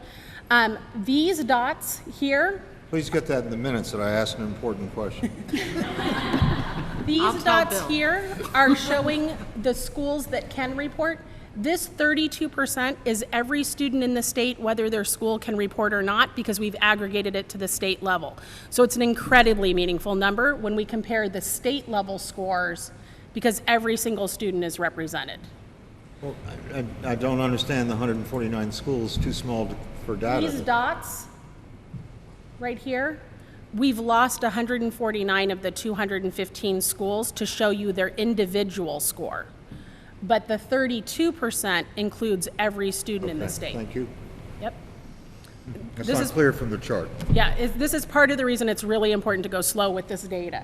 So can I Yes. ask a question? So if you have an SU now that has 5 elementary schools, 3 of them can't report, because they don't have the number 11 students in 4th grade. They become an SD. Once they become an SD, they all get reported, and it shows up as the SD is 1 dot now instead of 5 or 3 or whatever. Really important question. So the question is about reporting data, and this is part of our ESSA work that we're engaged in right now, is how we report the data. If you start at the school level and then you aggregate up to the supervisory union or the state level, as you move up in those levels, we have to check for suppression at each level to make sure we're not revealing unintentionally any data privacy issues. But theoretically, as we move up to the LEA level, we would be able to see it at that level. The schools would show up, but not necessarily be able to attribute it to the building if their numbers are too low. But definitely one of the things we're addressing. I do want to spend just a moment of time, though. I think one of the things we can focus on here is just that the state level differences are so stark that it actually takes our breath away. As people who are dramatically committed to equity, to see a 32% compared to a 63%, it doesn't feel good and we don't like it. We should have that feeling. But I also want to point out this tremendous range. We have some opportunities to go study these schools that are up at the top, that are having incredibly successful experiences for students living in poverty, to find out what they are doing that we could share with other school systems. So we want to show you this variability because we don't want anyone to walk out thinking it is a foregone conclusion that students on free and reduced lunch are going to be scoring at a lower level. We see that's not the case. These schools up here are outperforming the not on free and reduced lunch students over here. They're outperforming them. That means there's something happening there that's a promising practice we need to build on. Right, the next place we're going to go to look is now students with disabilities. So our next largest student group is students with disabilities, and in this case we can only report data on 14 or 15 schools for students with and without disabilities. Now the reason this happens isn't necessarily because they're too small. It is also because of suppression rules. So I'm going to give you an example. If we have a school that has 15 students in 4th grade and 3 students have a disability and 12 students do not, we cannot report the data for either of those groups because the 3 students would become revealed by virtue of reporting the 12. So these are the only circumstances, there are only 14 or 15 places where it is either that both the students with disabilities and the students without disabilities, both of those groups are above 11, or one of them is 0 and the other one is above 11. Those are the only options. So we have 14 or 15 depending on that metric. Does that kind of make sense why that would be? Okay. Here we see again a dramatic gap. The state level average, every student in the state with a disability in 4th grade, regardless of if their school is large enough to report or not, only 14% of students are proficient on the 4th grade mathematics assessment. This is the range of their school level scores, none of them getting above 30%. For students without a disability, we see the average state score at 56%. For the schools that are large enough to report data, we see the range being between 20% and 80% for students without a disability. And again, this is a stark difference at the state level, and we can see the variability at the school level. Any questions about that? Nothing you can answer. All right, so this is what it looks like taken all together. Again, the statewide average for all students is at 50%. We can see when we start to disaggregate the data that you have wide variation between students who are on free and reduced lunch, not on free and reduced lunch, students with disabilities, not with disabilities. And if I were to show you the state level data for students with students by English language learner status, migrant status, or any of the races or ethnicities commonly associated with being underserved in education, you would see these gaps of the stars in exactly the same way the nation experiences them. But what you would also see is almost no dots for schools, never more than 5 dots for schools, because the schools are not large enough for those dots to be represented. So we can show it to you at the state, but we can't show it to you at the school level. All right. At the Agency of Education, both Rebecca and I prefer scale score to proficiency cut score. And the reason for this is the scale score tells you sort of the points the student got on the test, and it helps you to understand their exact performance versus whether they fell inside of a band or outside of a band. Our state average, this is the same test that we looked at before, but now using the scale points. Our state average is a 2482. The proficiency cut score is 2485, so we're just beneath the proficiency cut score for our average, which is actually higher than we expected to be going into a really high caliber test at the beginning. And this is the first year that we're... This is the first year it like counts. And by counts meaning we're saying you've had practice, do your best at it. You did it once, so now you're going to We did it once, right. But what I've done here to help you see is I've put in the proficiency cut scores. So everything in this box would be the equivalent of level 1 performance. And you can see that we have one school in the level 1 performance. Everything in this box is the level 2 performance, meaning not quite proficient. You can see we have a great number of schools that are showing up in that box. Then we have this third box here. This is the cut score for proficient. We have a huge number of schools that are showing up with their average in the proficient box. And we have at least one school that's showing up in box number 4, meaning their average student performance is advanced on the Smarter Balanced. And quite frankly, that was a stunning revelation. You may be tempted to ask me the name of any of these schools. I did all of my analysis without looking at the schools, so I couldn't answer a question about that when I was here. That's my next stage of analysis.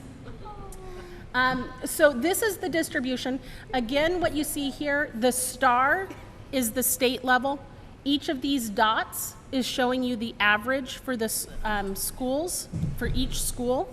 And again, we're missing the data for 47 schools because they did not have 11 or more students.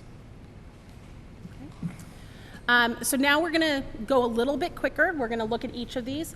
One of the things I think is really important to look at here is when we look at scale score, the gap between all students and each of our subgroups that we're concerned about is less extreme. So here we see the all student group is at 2482. For students on free and reduced lunch, it's at 2452. It is definitely lower. It's in that second band, but it is not as much lower as we saw in the last slide. You also see this range of data that suggests that students on free and reduced lunch, their schools are performing between level 1 and 3, with the highest concentration in this middle level 2 group. For students not on free and reduced lunch, we see an elevation of score to 2505 for the state, and you see a range of those scores. Predominantly students not on free and reduced lunch, their schools are performing at level 3, which is proficient. For students with a disability, we see that the average score here is now in the level 1 level, which is the lowest level they could be at. We see a range of schools, but we do see some that are up in the second grouping.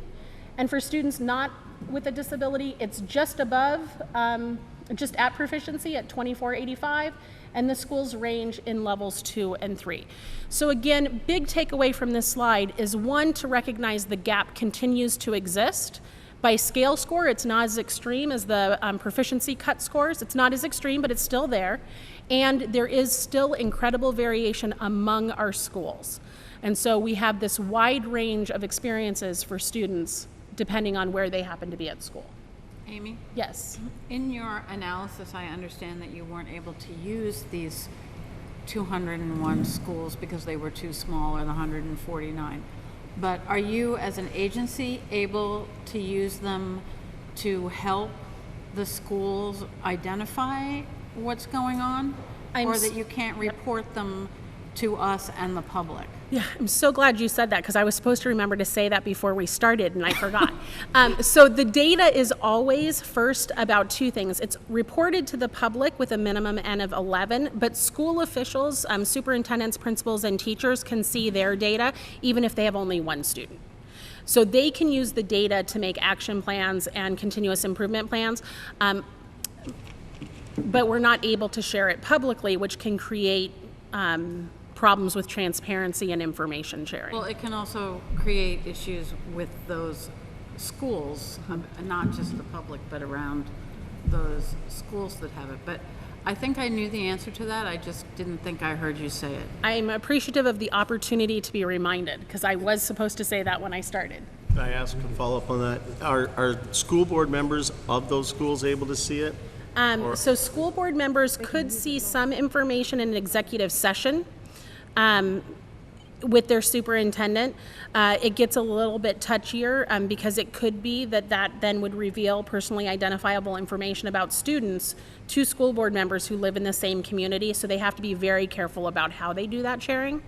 But it would be an executive session kind of sharing. Thank you, Amy. So this is scale score, and again, I think the most important thing here that I'd like you to walk away with, we see the variability with scale score that we see with proficiency, but the dramatic differences between groups on proficiency is less dramatic when you look at scale. So when we switch over to English language arts, I won't spend quite as much time on this because I think you've got the idea, and the data tells the same story. We're slightly better, 54% of students are proficient on English language arts. We see the same gap between students on free and reduced lunch, not on free and reduced lunch. We see the same distribution. In fact, right here we have schools that are looking at 1% and 2% of students being proficient on free and reduced lunch. For special education, 13% of students proficient compared to 61%. The number is a bit higher here of the number of schools we can report. And you see this distribution. Really interested to know what's happening at this school because it's getting a much higher result, something for us to go explore later. But I think you recognize this pattern is essentially the same pattern we saw in 4th grade mathematics. When we, yes? I'm sorry. Mm-hmm. So another kind of math question. So let's look at the all. You have all those dots there on, presumably, obviously, across from the percentages. So are you able to see which of those schools are larger as a school unit than we can see on these dots? Yes, I did not bring this analysis today. Would be happy to share it with you at another time. When we do it by school size, the best way I can describe it to you is it looks like a sideways V. We have so few schools that are very big that they don't have a lot, like they tend to be at a single point. But the smaller the schools, they range from the very high to the very low. The entire distance, there's somebody. And then it narrows in like this. So there's no clear relationship that school size is directly related or that the reporting size is directly related. It absolutely has to do with the teaching in the school. So this pattern again. Or how about the leadership of the State Board of Education? Oh, okay. And then I'm going to switch over to the scale score for English language arts.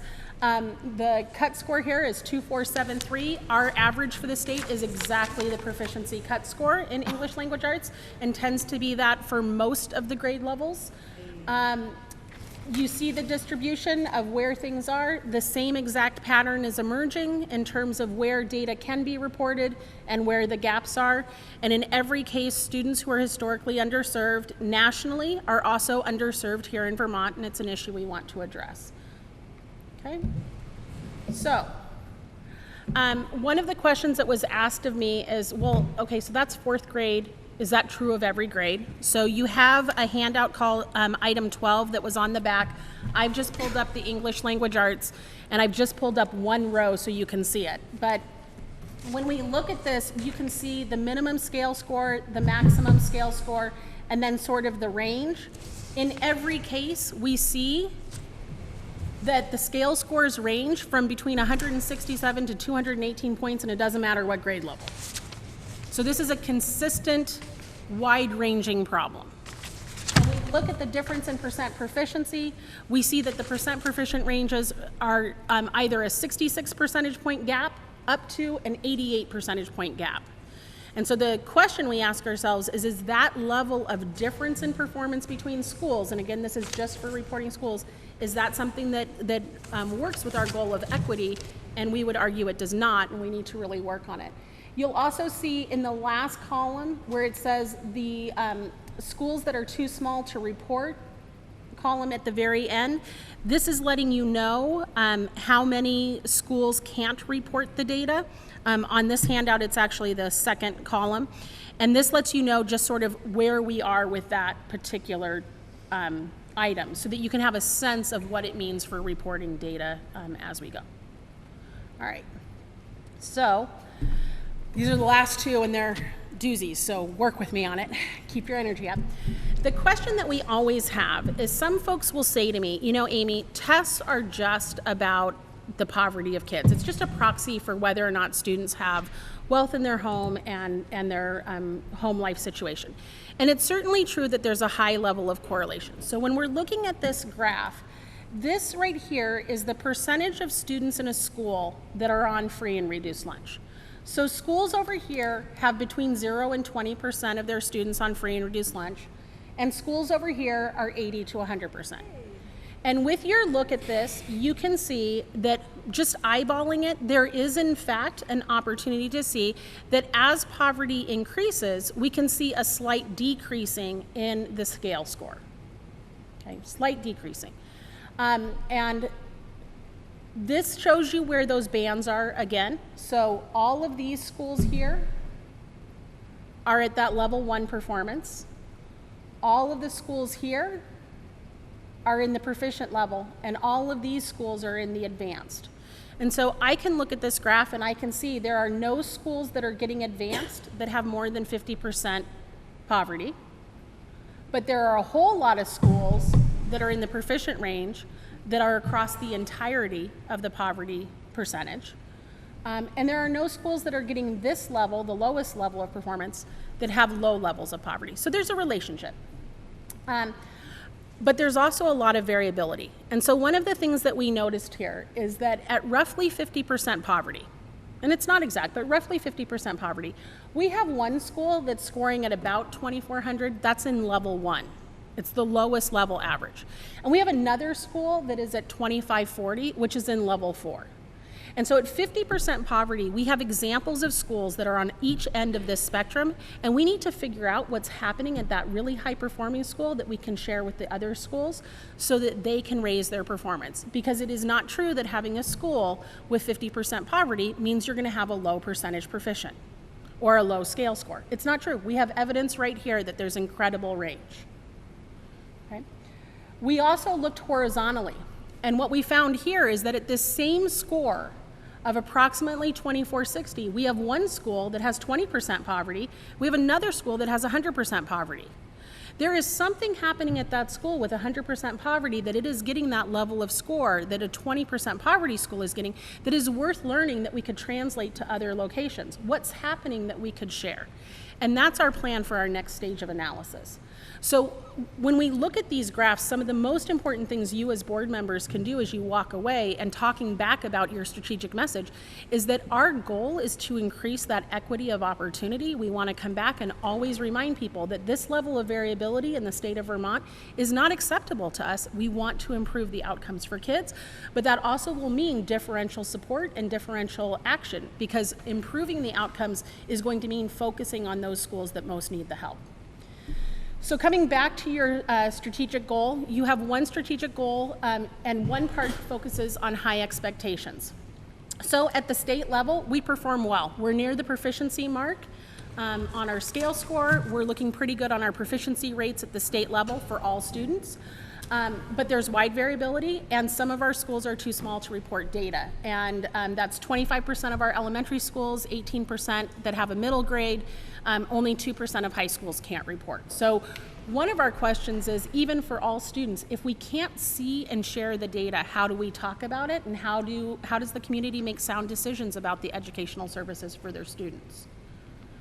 The second big question in this strategic goal relates to equity of opportunity. And so as we disaggregate, we can see these gaps exist and they're persistent. They are about the same size they've been for many years. We need to really address this.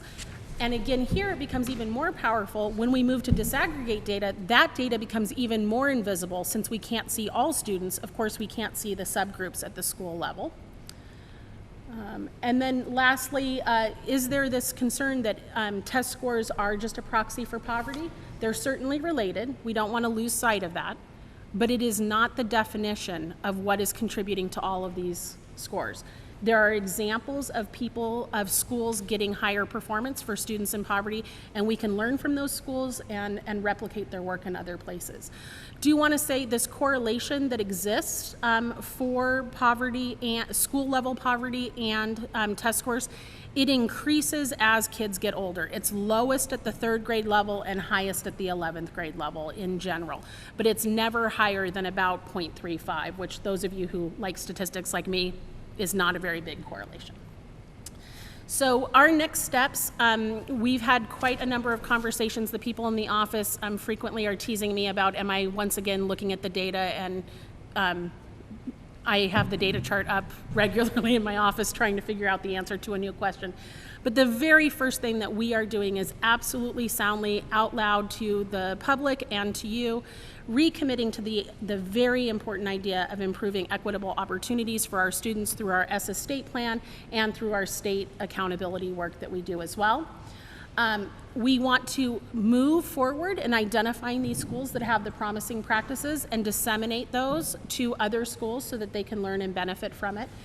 And then, ironically, we also can see that especially as the students get older, mathematics has a tremendous decline. In 4th grade, mathematics looks on par with English language arts, but by 8th grade and by 11th grade, performance is really low. And so we are making a very firm commitment that we're going to, as a state, move to support mathematics. We have a special education professional development grant that's specifically targeted to supporting the youngest kids in mathematics achievement. Our career and technical education centers are recommitting on supporting math education as well. And this will become a priority in our consolidated federal grant work, that mathematics needs attention in the same way we've given a lot of attention to literacy over the years. Whew. You might have questions. Peter. You identified the question about the school's too small to use the data. So what's the answer? Well, so I think the question is, what do we do when schools are too small to report the data? So 2 things that we're doing right now, I actually left our statistician back at the office very excited with the new project. We're examining the degree to which the student performance for schools that don't report compared to schools that do report within the same supervisory union. Is there any difference in performance when we compare those 2 groups at the student level? Because one theory is by reporting the data and having it be public, it increases everyone's attention to those measures and improves performance. And other folks actually say, no, it's a distraction to have it reported, and we do better just managing it ourselves. So we're doing an analysis to see, is there actually a difference? The initial look at it is that it's half and half. And so what we're trying to figure out is in which supervisory unions is it going to be a difference? It was a fun chart to look at, and I would have enjoyed talking about that also. It's also an example of how a simple question actually becomes quite complex. But the other question is, it might be about reframing where we think of the best level of reporting to be. If our commitment is to, and this is how we might frame the conversation.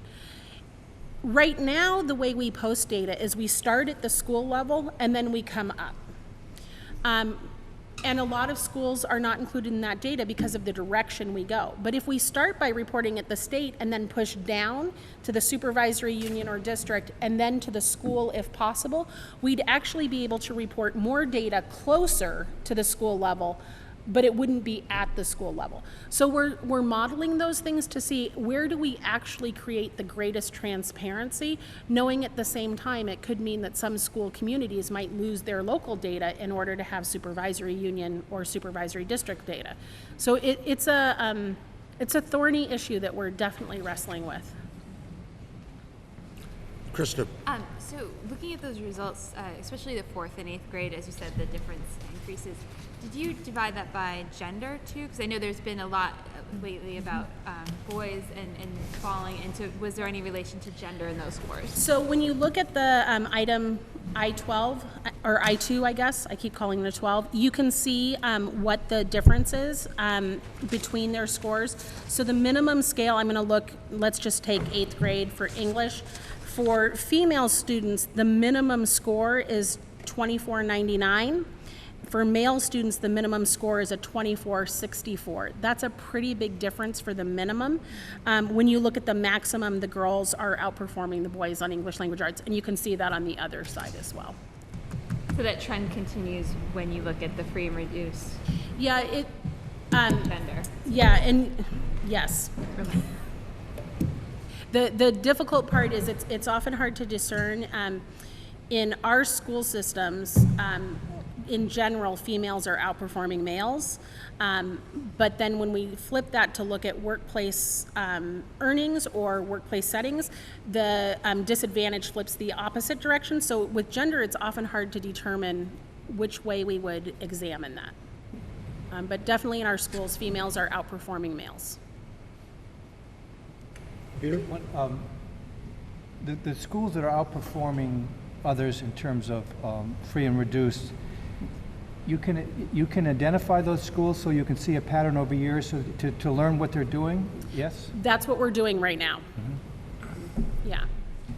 So when I did this analysis, one of the things I was really thinking about is, as a state board, what you want to know is what's the picture of the state, and so I was trying not to get too local.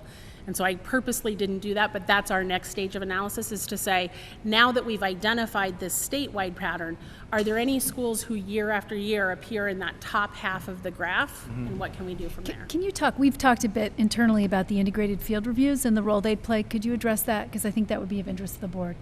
So as you know, we've been piloting our qualitative integrative field reviews. They're actually having a training today for the next round of pilots that's being led by Josh Soulier. And that is intended to actually help explicate some of these findings that we have. Now that we have this data, when they go to review a school, they're going to have the data about the school level performance quantitatively, and they're going to go out in the field and be able to see on the ground what speaks to the reasons why that data might be the way it is, whether it's in a positive way or a concerning way, and what might be done to improve outcomes. And so in some cases, they might say, wow, this school is one of those outperforming schools in mathematics. What are they doing about mathematics that we can bubble up to other schools? And it will inform that work because it'll have been seen on the ground. And likewise, if they're in a school system that's really struggling with mathematics, they might focus on that as a place to gather evidence about what is and isn't happening to provide good suggestions for improvement. Thank you. Okay. Thank you. Fascinating work. It is. It makes me feel nerdy and fun. Now, we're running a little early, and I'm not sure if representatives from Addison Northeast or Grand Isle are here, but we do have one piece of work, action, Brad, that we could take up and maybe take a short break while other people gather. The agency has recommended that the state board approve a name change of a supervisory union, Franklin Central Unified Union, and they're requesting that the district now be called Maple Run Unified School District. Anything else we need to know, Mr. James? Brad James, Agency of Education. No, I don't think so. When you first passed this, this was their temporary name. They went out to the populace and came up with a bunch of names and agreed at their first organizational meeting on the name Maple Run Unified School District. There is apparently there's nothing in Title 16 that has a formal path to change a name, nor did the Secretary of State's office find anything in Title 17, but they're not opposed to doing this. There have been a few name changes with Union High Schools in the past, predates me and everybody else, I believe, but the agency does support this name change. So moved. Is there a second to the motion? Second. Seconded by Peter. Any discussion? All those in favor of the name change of Franklin Central Unified Union, say aye. Aye. Those opposed, say no, and the ayes have it, and we have approved the name change.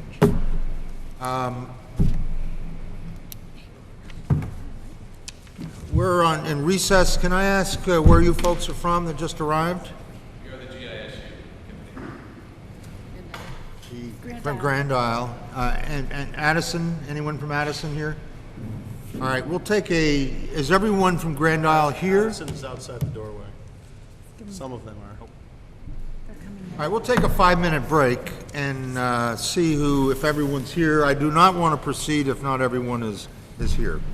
For either district. For either district, yes. Right. Okay, I will call to order, reconvene the State Board of Education meeting in September. We're in St. Johnsbury, Vermont.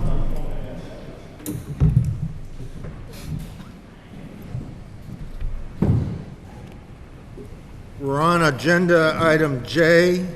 We're considering 2 proposals under Act 46. A couple of general comments that I would like to make before we start. I don't know if I speak for the full board or not, but certainly for myself. I thought both these applications were exceptionally high quality. We've reviewed 15 or 16 applications so far under Act 46, and I was terribly impressed with the quality that went into these reports. And secondly, I'd like to recognize that both these reports seem to go out of their way to involve the communities. And that's a very important piece in the success of Act 46. And then thirdly, the general comment that is, as you know, we've just enacted some Act 46 rules which were beginning to go through the process. And I thought the analysis of these 2 reports fit into those proposed rules quite nicely. So those are just some general comments going into it, and trying to start things off on a positive way. As I think everyone knows, Donna Russo-Savage is not able to be here today, so Brad James is very aptly filling in for her. And I would suggest the process we use on each of these applications, that we first hear from the agency through Brad. Secondly, we would hear through the study committee, and I know in at least one instance, there's a minority report on one of these applications that we would thirdly hear from that person. And then entertain questions for each of those 3 people if appropriate as we go along. Lastly, if there is a report of the minority committee and the folks representing the study committee wish to respond to the minority report afterwards, I would certainly allow that. So if the board is comfortable with that process, that's what I would suggest. Probably the most support I've had on this board in a long time. Oh, Brad, why don't you start? The first application is from Addison Northeast Supervisory Union. Okay, first of all, just call your attention to a map that I put out there. Donna hands these out periodically. This is just kind of the status as to where you are right now. The 2 merger study committees that you're going to be hearing from are Addison Northeast, the purple one, and Grand Isle, the other purple one. And you can see that the state is filling up a little bit down the middle. Addison Rutland down here, everybody can see, their first vote failed on their study committee, and on reconsideration by oral it also went down. They have reformed a study committee and are taking a second whack at this. And here are other ones for folks back there. I apologize, I've never done this before. It will not be done as usual high level of smoothness and information, but I'll give you a high level overview. The Addison Northeast Study Committee report, I agree, is very well written, as I think with the Grand Isle one. The Addison Northeast is looking at 5 towns operating 6 schools. The 5 towns each operate an elementary school, grades pre-K through 6. They all go to the same Union High School, which is 7 through 12. They are looking to become a single supervisory district by merging into a unified union school district. If they are successful, they will have 4 years of incentive, start at 8 cents in terms of the tax rates. They have deemed that all 5 towns are necessary to vote approval for this. If they are successful, they will have a 13-member board. It will be the board members will be nominated by town. They will be elected by town. It's a form of proportional representation called the large remainder. I looked at that one; it's pretty interesting. They will, if they're successful, there will be no school closure for the first 4 years of operation. At that point, it will require the board to make a decision to close school, and then the town in which that school actually resides, the voters would have to approve that closure. If they are, again, if it is a successful vote, they intend to be operational on July 1, 2018. The secretary recommends that you consider this and vote favorably. And with that, I will turn it over to... Are there any, first of all, are there any questions from board members of Bragg? Thank you. We would now welcome the study committee from Addison Northeast.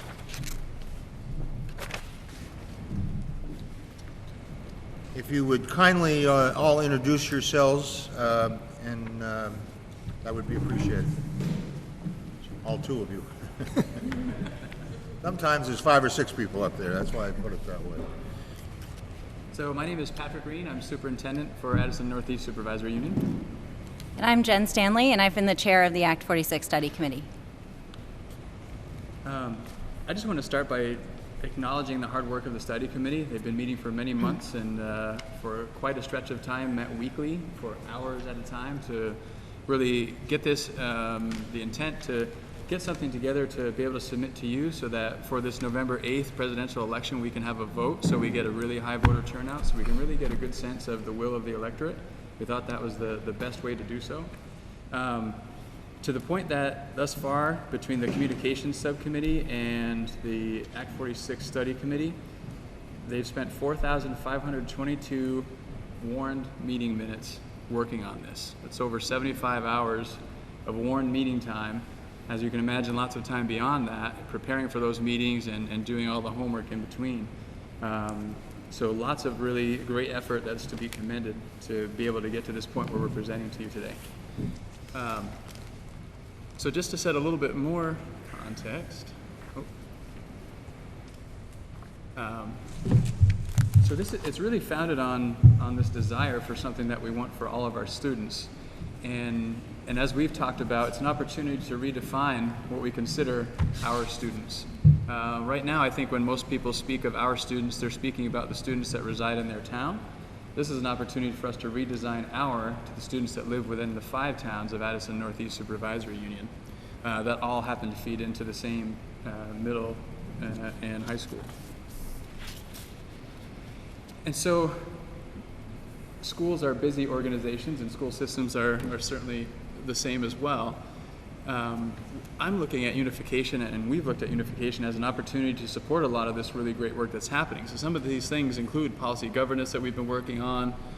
We're engaging in a strategic plan process right now, which brings together ends and vision and mission, and there's action steps.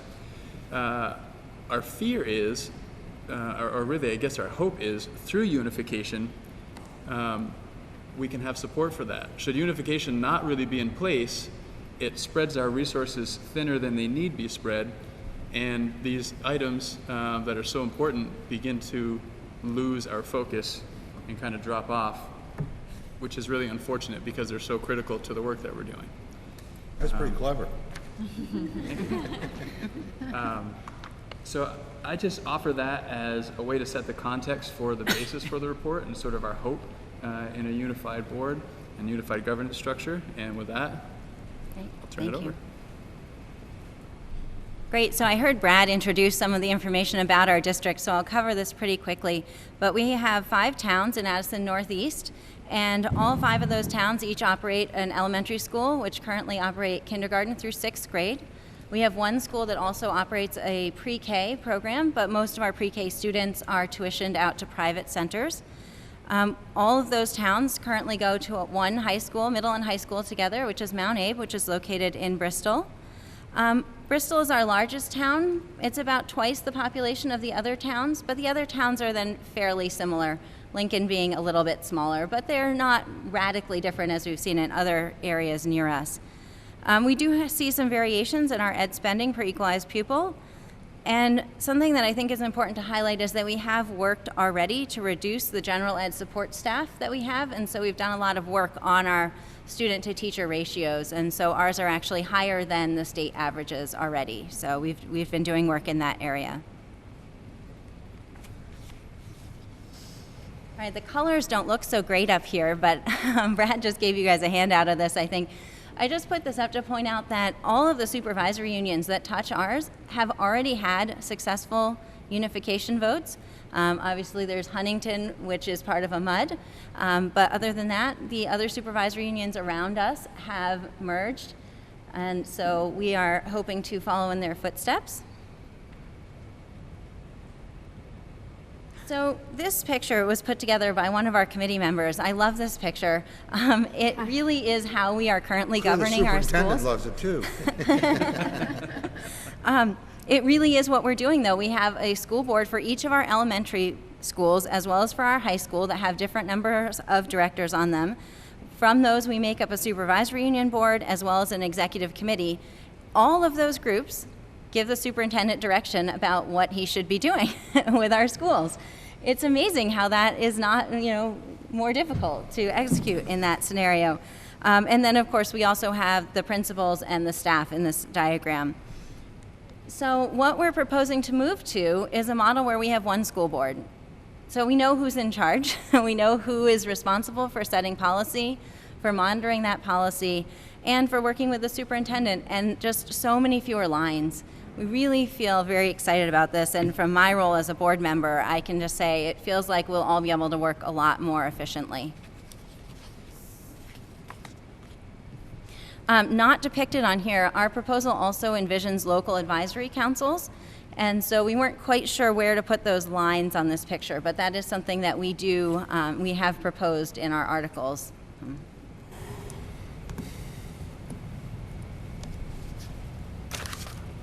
So Patrick talked a little bit already about all of our meetings, so I don't have to revisit that subject. But our study committee has been made up of, it was formed with 15 members. We did have one person step down fairly early in the process, and we're not able to find a full-time or an ongoing replacement. So we have really been operating with 14 members, and you can see the breakdown there. So our timeline is that our committee was formed by our local boards back in September of last year. We started meeting in October, and as Patrick mentioned, we met twice monthly and then moved to weekly as we saw the deadlines getting closer and more work still to be done. And so we are excited to be here talking to you today and looking forward to the November vote, if you approve our proposal. So I did want to take a minute and mention that we did have a minority perspective on our committee. So we did have 3 members of our committee, one of whom I believe is going to be speaking with you today, who have really strong feelings about Act 46. And it's really hard. People care a lot about the students, and we're so fortunate that people do care so much about making sure that students get a great education. So that was an interesting dynamic for us on our committee. I do think it's really important for you to know that our committee established early on a 2/3 majority decision rule, so all of our decisions were made by 2/3 majority. That made a lot of our discussions take longer because things didn't pass the first motion, and sometimes not on the second or third motion. It made us really work through what was important to us. And a lot of the concerns that were raised by the minority were discussed at length, and they were incorporated in our articles of agreement in different ways. So I feel that while it is important to have the dialogue and the discussion, that those concerns have been considered by our committee.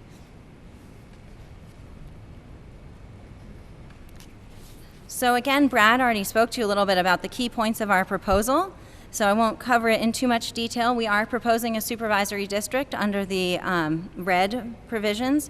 We did not include any modified union. We felt that the benefits of merging fully were worth going for, and we're very hopeful that that will be acceptable to all of our towns.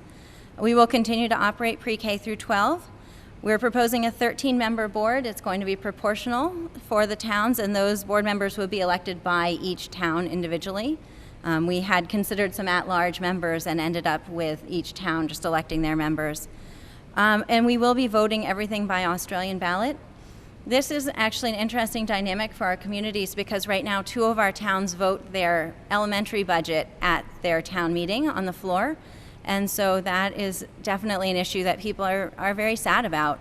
But we understand that we need to all vote in one way, and so the Australian ballot felt like a more appropriate one to propose.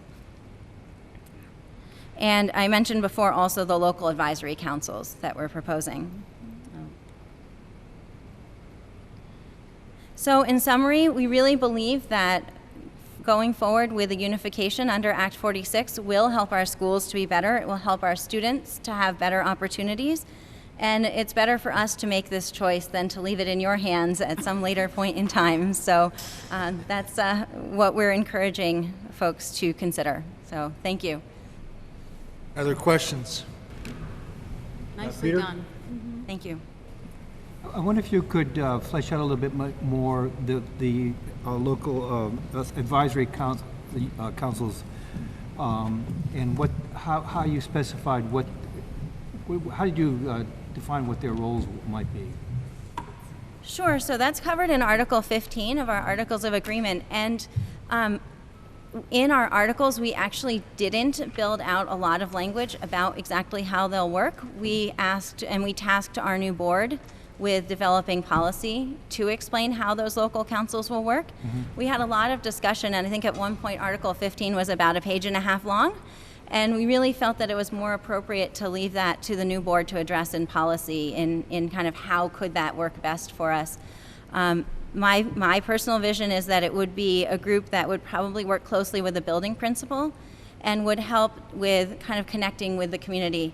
So it would probably be distinct from a PTO. It would have a different kind of a role, but like a PTO, it's really working with that town and with that community that's connected with that school to make sure that voice is being heard by the larger board. Feel free to jump in if you have Other anything questions? Peter? Can I just ask one other, on the open meeting versus Australian, did you ever consider doing open meeting just for a set period of time and then having another vote to determine where you wanted to go from there? So we did discuss that possibility, and in fact, Dave Sharp is from our district, and he has said publicly that he thinks that we should start with a town meeting or floor vote for our first budget and then decide if we want to continue in that way. We had some discussion about that, but we felt that, right now, 70% of our population votes their elementary budget by Australian ballot, and we all vote our high school budget by Australian ballot.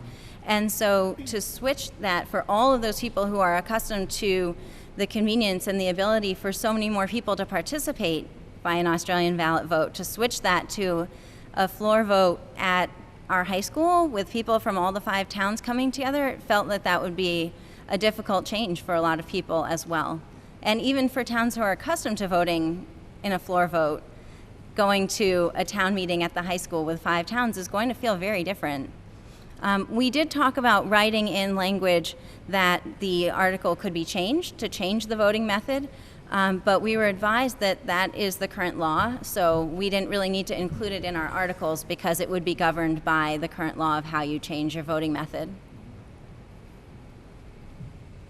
Other questions, comments? Thank you very much. We'll hear the minority report, and if you wish to offer any further testimony, please let me know. Thank you. I just wanted to add, I think there is some virtue to parsimony in your Articles of Agreement. We're working with another district that approved Articles of Agreement about 20 years ago, and the law has since changed, so now their articles are out of compliance with the law. So it's a delicate balance. It's worth thinking about that. Thank you.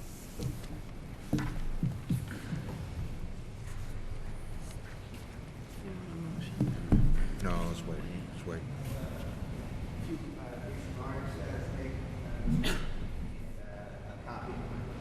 If you want to pass them out, that's quite fine.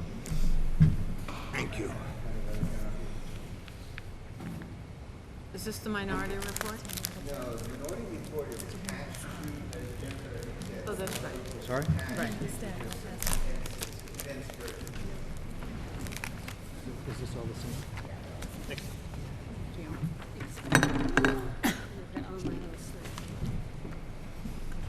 We have some additional copies here if anyone cares for a copy. I left some back in the day. Okay, we do too. Would you introduce yourself first, please? Yes. Excuse me, Mr. Chair, does the speakerphone work? Does this work?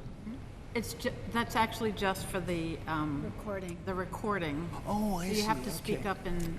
Well, then I'm going to have to apologize in advance. My name is Herb Olson, and I am a member of the Addison Northeast Supervisory Union Act 46 Study Committee, along with Jennifer, who is our chair.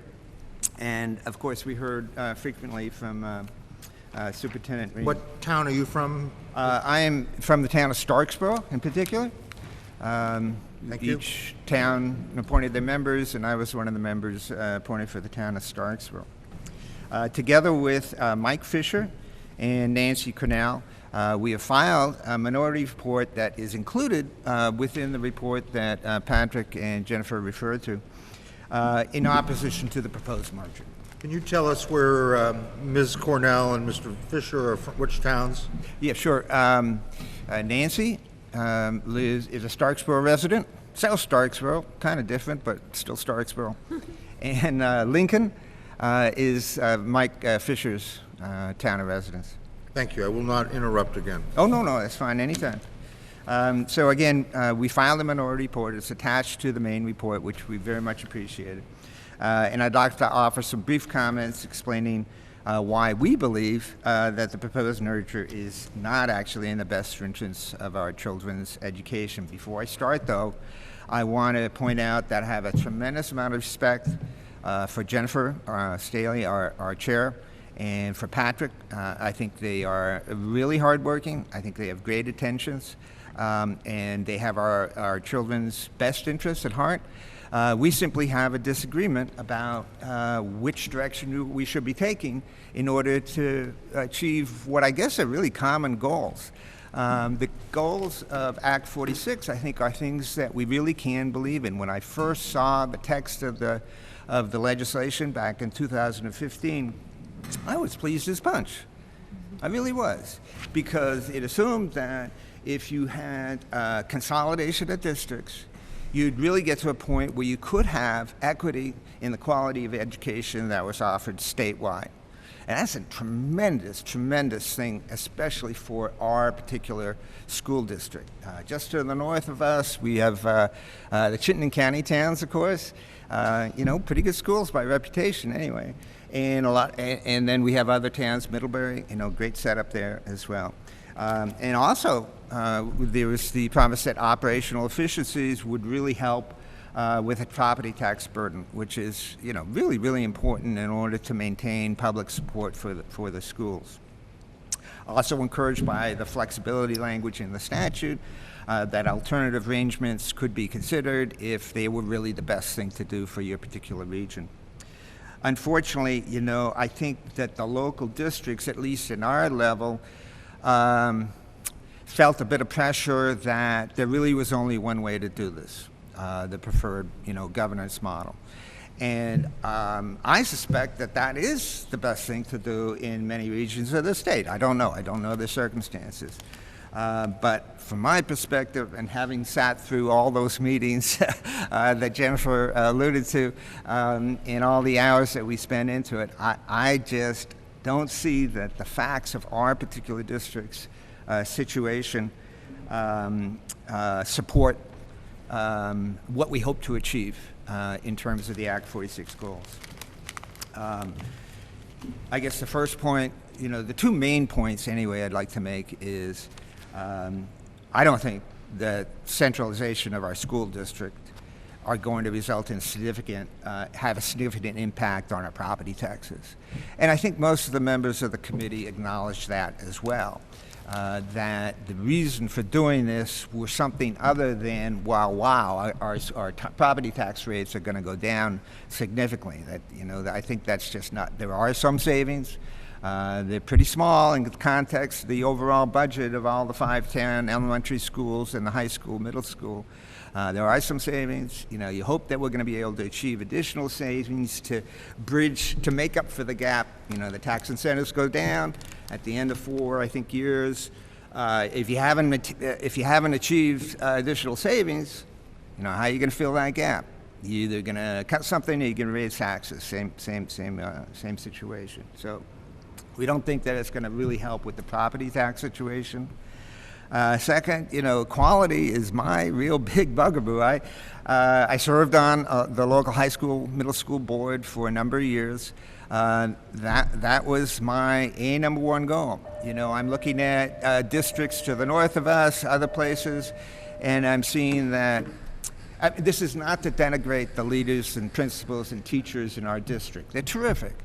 But there's different expectation levels, there are different resource issues, and our kids don't get the same type of education as they do in neighboring districts. And that's why I like the Act 46 goal about statewide equity, but I'm concerned that people will think that we're going to have the centralization of our districts. This is going to make a difference, and I just didn't see it in terms of our deliberations. I didn't see it in terms of any evidence to support the notion that that's going to happen.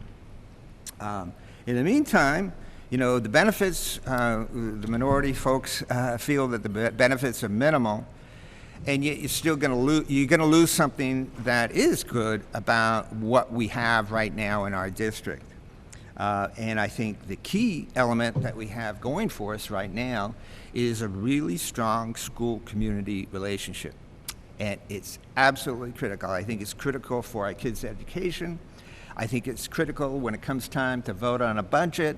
Even in lean years, our schools in our region have strongly supported our school systems. And I think one of the reasons for that is that close local attachment between the school and the community. It was also, frankly, real helpful. We had a bit of an issue a few years ago with the former superintendent. It did not work out. There are a lot of people in the community, within the schools, very upset at tone, what seemed to be what he was trying to achieve. And the local boards, the local community organizations were critical in allowing us to address those issues and move on to them, and eventually hire Patrick, who I think will do a great job. We also think that school district centralization is going to be a problem when it comes to trying to get the best fit for teachers, hiring the best teachers for each individual school. There's a clause in our teacher's contract right now having to do with recall, with reduction in force and recall rights. If that provision stays in the one master agreement for the unified district, that will definitely put some additional impediments on the ability of leaders to be able to choose the best person for the particular position in the school. We have, I think as Jennifer alluded to, we have a situation in our communities. We have 5 towns, five towns. We have 2 that still maintain an annual meeting where the articles, well, obviously they're noticed and they're debated on the floor, and we can. It gives people a sense of connection. It gives people a sense of ownership in the schools that I think is terrific. I think it's really important. It's not the only way to do it. Other towns, I think, do fine without that. But it's something that we would feel the residents of the town who do it that way would feel is something being taken away from us that's really important for local democracy and for our kids in our schools. So for all of these reasons, we're hoping, we understand the role of this board. We're hoping that one way or another we can hit the pause button in terms of thinking about this issue. These are really important issues. We want to make some progress. We think some progress can be made on our existing situation. We simply don't think that the way the proposed merger is currently structured is going to be the best way to go. Happy to field any questions. Any questions for Mr. Olson? I have that name right. Thank you very much. Okay, thank you. Does the study committee wish to respond to any of the minority reports? I feel comfortable that the information we've already shared addresses our position, but I'm happy to answer any questions if it's brought up any new questions for you. Thank you. Board action. Board questions, comments, motions? I make a motion to accept these, let's see, I guess I should just read it. The State Board, I make a motion.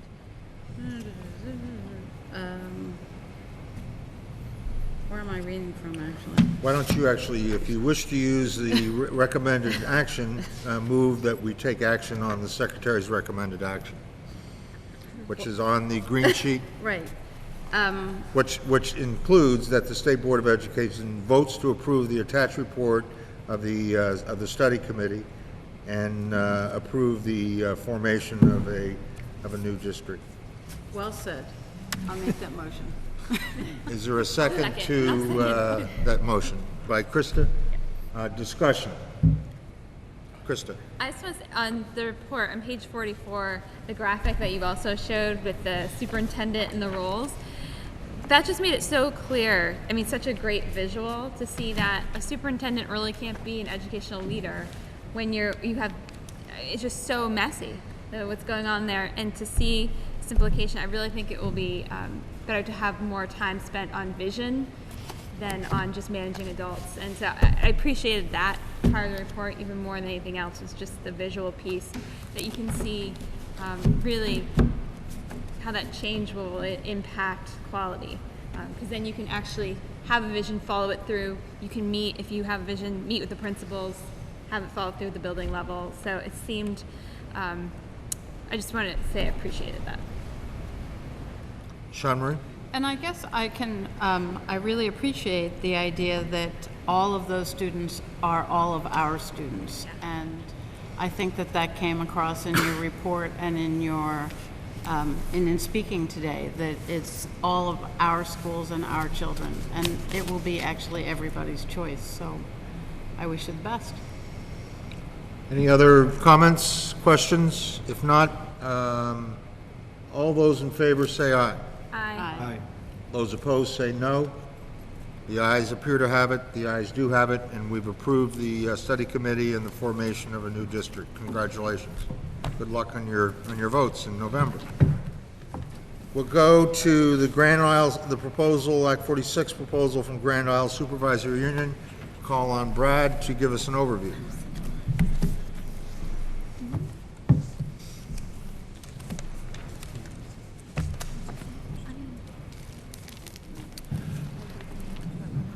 Okay.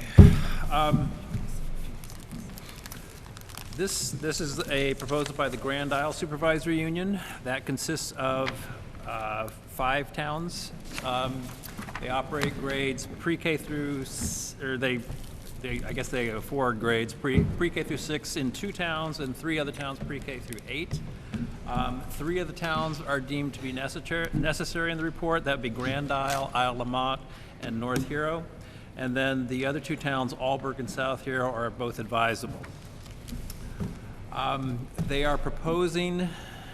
Just for the record, what that means is that when the vote, assuming the vote here is positive, when the towns vote, the 3 towns must approve it, and the other towns are welcome, but they're not required to approve it. That is correct, and I apologize for not making that clear. Yes. So Grand Isle, Isle Lamont, and North Hero all have to say yes in order for this to move forward. And then the other 2 may or may not choose to join. If, regardless of what they intend to do, regardless of who joins, they intend to be an operating grades pre-K through 6. They're going to stop offering grades 7 through 8, and they will tuition grades 7 through 12. And I'm sure you'll hear from the committee about that. The other, if any of the 2 advisable towns vote no, they have a window in which they can reconsider their vote, or re-vote. It's not a reconsideration necessarily. They have up until November 30th of 2017 to say yes and join the new entity. Incentives are a little bit funny. If only the 3 necessary votes say yes, there are no incentives. If they move forward and then another one of the other 2 say no, or if 4 say yes or 5 say yes, then there are incentives. It's starting at 8 cents. If the 3 move forward and say yes, and then another one votes later on to come in, there's still no incentives. If the other 2 both come in, there's the likelihood of incentives. They're looking at proportional representation by the town on the new board.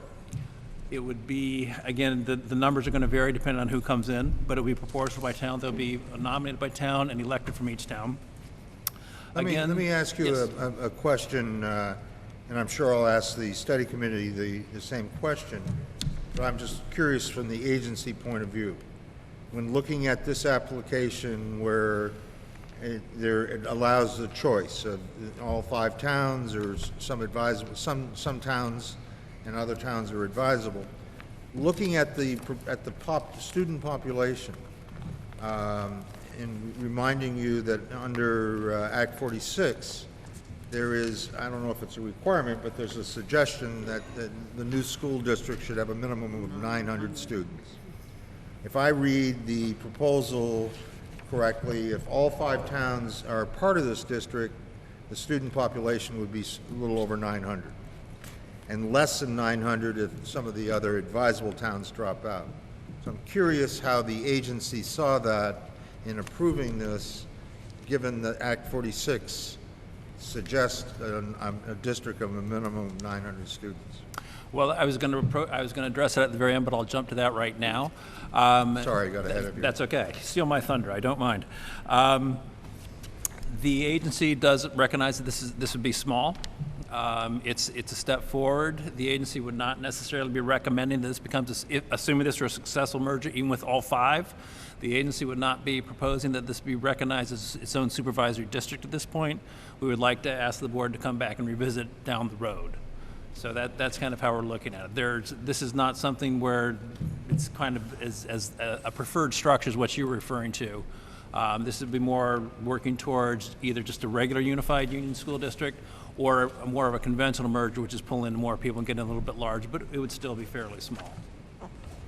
Can I follow up on that? So can you speak to how the incentives work into that approach? If everybody says yes, okay, that's the easiest way to go. Everybody says yes this first time around, then they have met the letter of the law in terms of conventional mergers. You have 5 school districts now that have joined to form together and form a unified union school district. They would then be eligible for the 8 cents off. They would be eligible for 8 cents, 6 cents, 4 cents.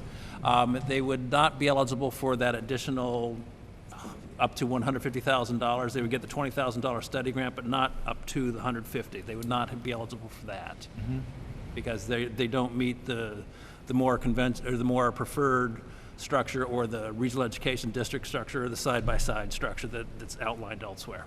Well, can you remember that if the 3 agree to do it, there are no incentives? There are no incentives. But if a 4th comes, it will be incentives? If the 4 say yes to begin with, or during the 30-day reconsideration period, because they have 4? Then they could, yes, then they would be eligible. Okay. Can I follow up on that as well? So, sorry, I know we're going around the table. So if there's small schools grants and so forth associated, and if the school says no, are they eligible for that? If there's 4 that go into saying yes, if there are 4 of the small schools grants, stay with them with the new entity. If the 5th one does not follow, the 5th one does not. That's right. Can I ask one more question? I thought we were going this Why way. don't we let Brad give his presentation I'm sorry. and save your questions until afterwards. Okay, sorry. And I'll even do that too, Brad. Well, I'll have my own questions for myself, don't worry. So again, as in the Addison Central, if whichever set of towns choose to merge, assuming it's the 3 necessary areas involved, then there will be no school closures for the first 4 years. If after the first 4 years, and again, if the board, it can be a board decision to close the school, but it will require the town vote where that school is actually situated once again. As I mentioned, that regardless, if any of this goes forward, regardless, they will stop offering 7 through 8 in the unified union. And again, as I said, I'm sure the Grand Isle folks will tell you about that.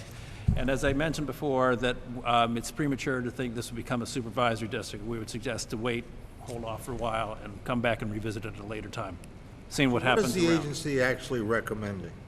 The agency, okay, good question. I didn't say that last time either, did I? The agency is actually recommending that you approve the report, and that it goes forward, and that it allows for the vote to happen for the either 3, 4, or 5 members. That's what the agency is recommending. So at some point, they will have to come back to the agency and the board? I think so. If we're only approving I mean, you have the power already to make something. If they came together as a single district, you could say that they're a supervisory district if you so chose. You have that ability because that's already in statute. But I think we would probably weigh in on that also, and we would have some discussions. But I'm really just. If they don't, if only 2 districts vote to move forward, you would probably be considering them in the context of an alternative education structure down the road, I think you're saying? Right. If two of the necessaries, 3, voted yes and the other said no, it'd be done. If the 3 went forward and the other 2 said no, it would be movement, but we don't know where that would end up. So I'm still not clear what you're recommending, then. That we just accept the report. That you accept the report. And then they can go ahead and vote, and then they're gonna have to figure out what they're gonna do. After they vote. So they will be back, if not all 5 towns approve this, they will be back before the agency and the board at some point? yes. Yes. Yes. Okay. Yes. Thank you. I misunderstood your question. Yes, they will be. Okay. Peter? So, from the macro perspective, we are possibly creating 2 outliers or 2 orphans or whatever you want to call it, if only 3 join, and agree to do this or vote to do it. Well, there are no more orphans than they are currently because they're still within the same. Is But that, well, can you explain that? Can you explain that? Well, what will happen is you have a situation right now where the 3 necessary ones are Isle Lamont, North Hero, and Grand Isle. Grand Isle operates is a pre-K. The other 2 are pre-K 6. If those 3 move forward, then it will become a pre-K 6, and you'll have a pre-K 8 on either end of it. It doesn't necessarily mean that they'll become orphans. I don't know if it makes sense that you would say that when you come up with your plan at the end that there's going to be implemented. I don't know if it would make sense to say that the 2 ends, South Hero and Alburg, would become one school district that's pre-K 8 or not. It would also depend on what's happening around in Franklin Northwest. It's a little early to say what would happen. So the idea of orphans, creating more orphans, I don't think is quite true. Well, if we take the agency's advice today and only approve the report, does that leave the 5 town supervisory union in place? Yes, and then if it let's say that the 3 necessary ones voted yes, it would then be a 3-district supervisory union. It would be the 3 that said yes. It'd be a supervisory union. And so then would those 3 towns need to vote to allow those other 2 towns out of the supervisory union? No, that's your prerogative. Yeah. You assign districts to supervisory. Well, that's what So I that was, would be in the state plan. Would address that in the state plan if you chose to. John Marie? So basically what would happen, I believe, is if 3 out of 5, you'd have 1 board for the 3, and 1 board for 1, and 1 board for 1, and they're gonna have to come back to us one way or the other when they figure out, when they revote and not revote. So this is, I understand, we're just approving what they've done all the research on, but they don't have a crystal ball to tell you who's gonna vote what. But no one does. I mean, I Right. think the point is they've done good work. I don't mean they, I mean, Yeah. you don't know what's Yes. gonna happen. Yes. Can I ask a question? How it was decided that the 3 necessaries were necessaries Why and the 2 don't you wait and let That would be a question for study them. committee? Oh, that's one for them? Yeah, do you have any, any questions of the agency in proposing this? Because I've done a fine job so far. So. Well, it's very confusing. I think you've done Yeah. a pretty good job of getting us to where Yes, it is. I've had to don't leave the reread room. these things. I'd like to invite the representatives of the study committee of the Grand Isle Act 46 proposal to the table, please. I'm sure you tried. Is there a way to get our, on the... Yes, but There's a map which is going to help tremendously in this process. who's the... Maureen can help you.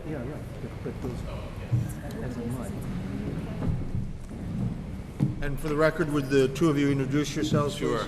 And your Yeah, I'm role in this process? I'm Andrew Chulo. I'm from North Ural. I am the chairman of this committee. My name is Barbara Burrington. I'm the superintendent for the Grand Isle Supervisory Union.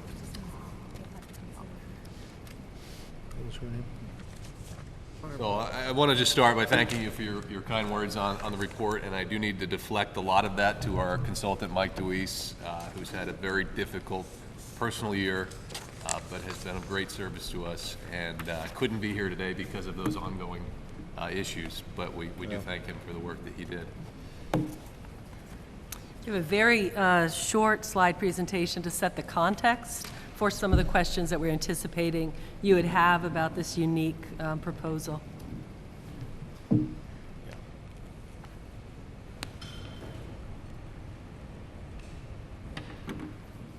got the button. Next. I don't think you can make it bigger, though. It's larger than life. Yeah.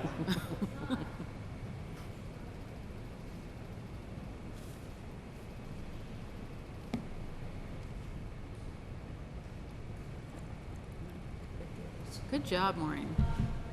Maureen, bottom left, the thing that looks like a window shade. Go over two. Go over. One more there. I do. Of course. Yeah, so we're going to let the report speak for itself as to the content. Of course, we're available for questions, but we thought a little context would help, specifically in the areas of geography, which I think will explain some of the unique scenarios that we have put in this particular report. A little bit of just history that's relevant to also why things are the way they are in the report. Just the economics of the islands and the challenges that brought in. And I think it's just relevant to walk through the timelines and the different contortions that we went through to try to put together one union that would work for our region. And so this is the lay of the land, and there's more water in our land than land. We are 3 islands and a peninsula which is attached to a foreign country. We have 2 access points to mainland Vermont, as we call it. Is there a laser on there?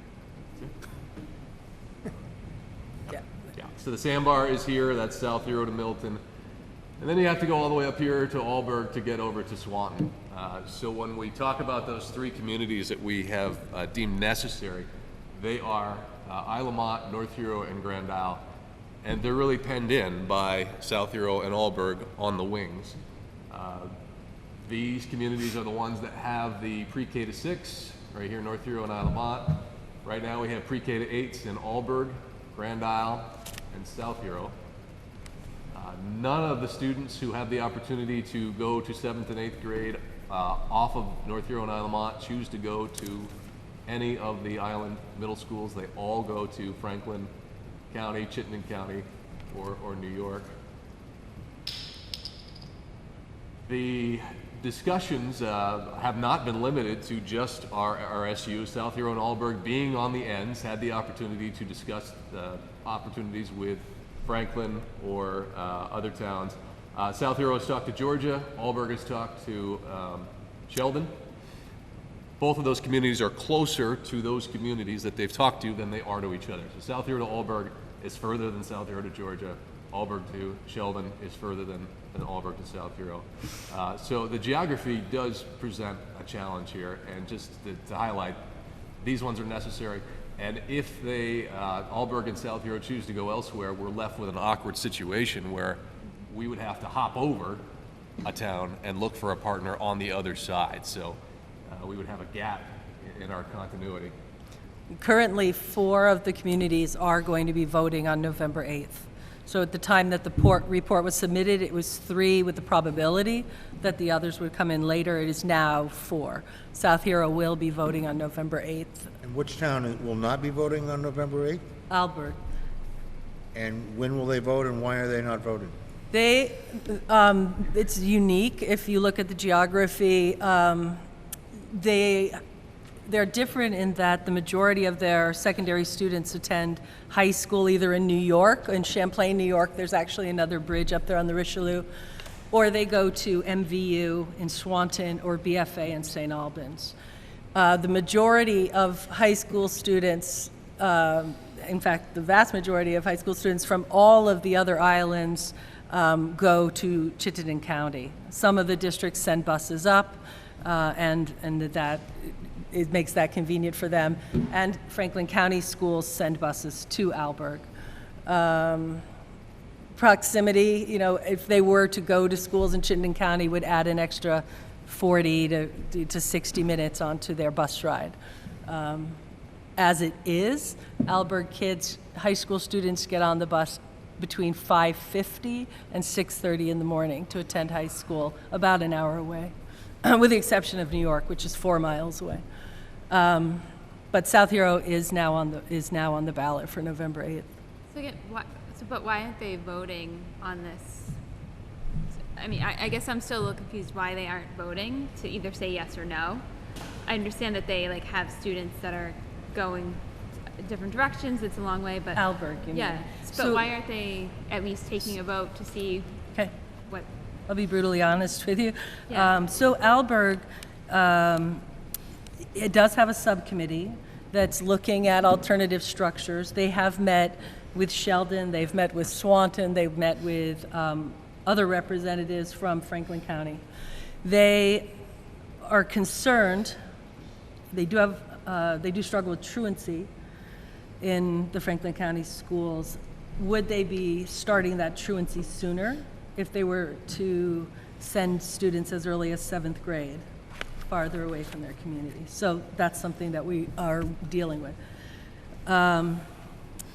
They also are concerned that some of the structures in place in Franklin County aren't similar to those in Chittenden County, which are structured like typical middle school. So, you know, you can come in at 6th or 7th grade and be acclimated very quickly.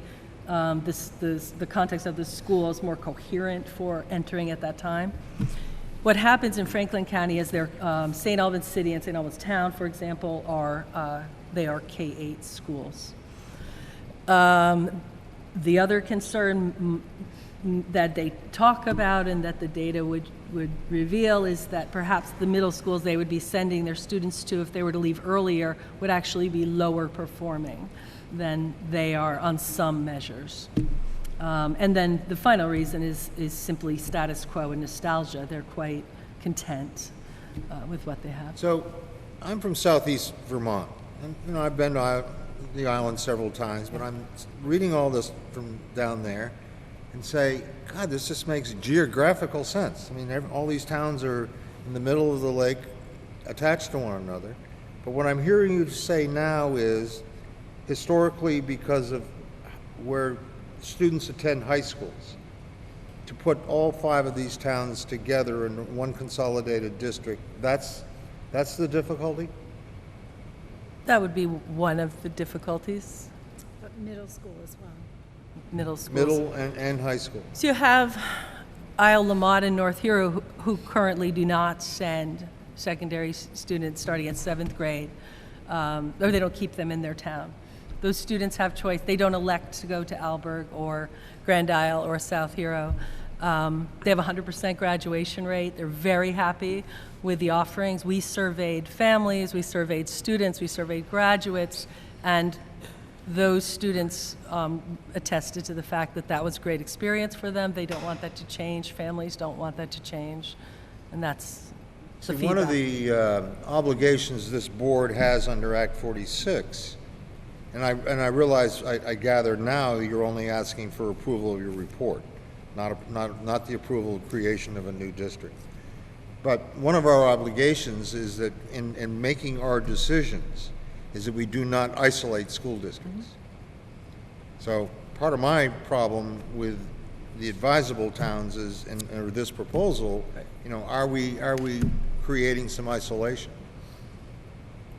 So the vote was 15-0 by the committee to do this because people already feel isolated. And in fact, I would argue, and Andy may make the same argument in a different way, that by Isle La Motte, North Hero, and Grand Isle coming together, that we're actually succeeding in the first leg of unification. This isn't new to those three towns. A couple of years ago, there was a joint study to try to do this, and this process simply illuminated the fact that this is the right thing to do for these communities. And everybody understood that. That's why it was a 15-0 vote. And now South Hero, of course, they also had a subcommittee. We're hoping for some alternative structures, perhaps suggesting they could stand alone because they are, they perceive themselves as good enough. Have eliminated through that study committee some of the partnerships that they would have, came to that conclusion at their last school board meeting on Thursday evening that they should take this to vote to be part of that. Andy, I think we all interrupted you in your presentation. Do you want to? Oh, that's fine. Did you have a question back here? I'm curious about the no North Hero or Isle La Motte 7-8 students choose an in-county middle school. I'm wondering, is it because those communities they themselves don't feel connected? Is just historically nobody does it, so nobody does it? Is it a parent saying, well, they're going to have to transition in 9th grade anyway, so we're not transitioning? Like, can you just say more? Because I think that would help me understand how those towns interrelate to each other. So, did you want to answer that one? I'm happy to. Okay. I mean, what? Go first. Okay. Yeah. So I was, my daughter was in 1st grade when North Hero made the decision to switch those structures. And the initial rush was to Grand Isle. Most kids went to Grand Isle. And then we watched over the course of about 5 years where that just slowly peeled, people dipped their toe in the water in town. Like the opportunities that they had there, I think that's a large part of it. I do think the social aspect of let's get them to wherever they're going, let's start to make some friends and have them hit high school running, because that's one of the big issues we face in the islands is these kids showing up in 9th grade and being the outcast. And so those were a couple of factors that definitely played into the reason that they don't choose those options anymore. There was a multitude of public forums and opportunities for people to provide input, and it was clear that people, families, and students felt like it would be very regressive if they had to transition twice, both from their micro school, I call them micro schools so they're quite tiny, to another small school, and then again to a Chittenden County or Franklin County school. We did do a mini review of the literature around transitions. We found out that, grossly generalizing, that the transitions were better sooner, especially for students who needed additional supports, and better when scaffolded well by adults. Creating 2 transitions would really be putting I think the language that came up in most of those public meetings was backwards. We would be going backwards. I just want to be clear before we move on here that we would welcome Alberg in this union. Yeah. We try to respect their viewpoint and that they feel that they have some reasons to look into Franklin County rather than back down into Grand Isle County. But we granted them the right to extend that deadline. It was originally July 1st of 2017 that they could vote. They asked for longer, and we readily gave it to them because we would like them to come in. There's a history of begrudgingly working together, I guess. So yeah, absolutely. So let's stay on the map. At last evening's Alberg board meeting, there was a presentation from Franklin Northwest, who are not doing anything. They've disbanded their study group, and that really doesn't present them with a lot of options there. New York is certainly not in the picture with Act 46, nor is Canada. And they are looking at, with their subcommittee, probably a March vote for town meeting day. What that will be determined by the outcome of this committee looking at the opportunities for their students. And just some relevant history here. I mean, the islands were named after, it was originally North Hero, Middle Hero, and South Hero, and it was Ira and Ethan Allen, who are not particularly known for being cooperative individuals. Being surrounded by water, I mean, recently, the last 60 years of transportation, there's more of a bind, but there is a definite independent strain in each one of these communities. I think Alberg leads the board in the independent strain. We have churches that, ministers run up and down to every town, and there's 8 people in each church, and the Just to be clear, we're only dealing with education. We're not dealing with religion. Gotcha. We can't solve all the world's problems. But town services, water districts, fire departments, libraries, I mean, we've had discussions. We work together as a town, and each one of those has been pushed down. So the history here is that we don't work together. And unlike a lot of the communities that have successfully come together, we don't have a common bond. We don't have a union middle school. We don't have a history of working together on a union middle school. There's no trail that's been blazed for us. We have had to blaze a trail and do it all the while dealing with people's children and their tax rates, which is a touchy subject. So. Well, I would add that the experience of the Act 46 committee was sort of paradoxical because it was actually a pretty wonderful committee to meet with and get those diverse and multiple viewpoints. The experience of that committee in communities was somewhat traumatizing at times because of the pushback, because it uncovered a lot of deep-held beliefs about people north of the drawbridge or the exceptionalness of certain communities. We're a commuter community. There's not a lot of industry or business on the islands, and most people commute to work, and generally the more south that they are, closer to Chittenden County, the better people are off financially. The median household income is pretty disparate between South Hero and Alburg. The free and reduced lunch has a large disparity. The poverty rate among families in Alburg is 3 times higher than that in South Hero. Two times? Yeah. 2 times higher, sorry. And also on our islands with our lakeshore communities and our inland communities, there can be some difference just within a town. Yeah. We've got big homes on the lake, you've got trailers on the inside, and that tends to be where our students come from. So, I think we were attempting here, and probably it would have been helpful for you to have all 5 communities up there, but we were attempting to have this slide sort of mirror the map with these polarities. The actual highest free and reduced lunch rate is on Isle La Motte at 71%. They have 28 students, 21 who qualify for free and reduced. They have pre-K students at North Hero School now. This might be a little painful. I'll try to walk through it quickly, but it might be a little painful. But this, I hope, will explain some of the reasons why we've brought the proposal forward as it is, with different models of 3 towns or 4 towns, or these 4 towns, that 4 towns, all 5. We formed last August, and I think we started our first phase a little naive, hoping that some spreadsheet, some chart, some handout would just show us exactly what we needed to do. We knew we had a similar experience in high school. We all had school choice. We assumed we had a similar experience in elementary, and I think we've discovered that that's not actually true, but we felt that the big differences were around middle school, particularly with 2 tuitioning and 3 not. And so we charged Barbara and Mike DeWeese with coming up with an objective comparison of what do we offer our middle school students in the islands and what is being offered immediately around us within our range. And we found of 27 opportunities that we could identify, 19 of them were not being offered in our own middle schools. And there was a difference between middle school to middle school just within the island.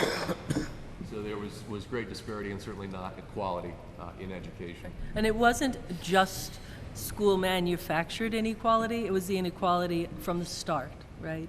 When you look at the differences of where students were entering from.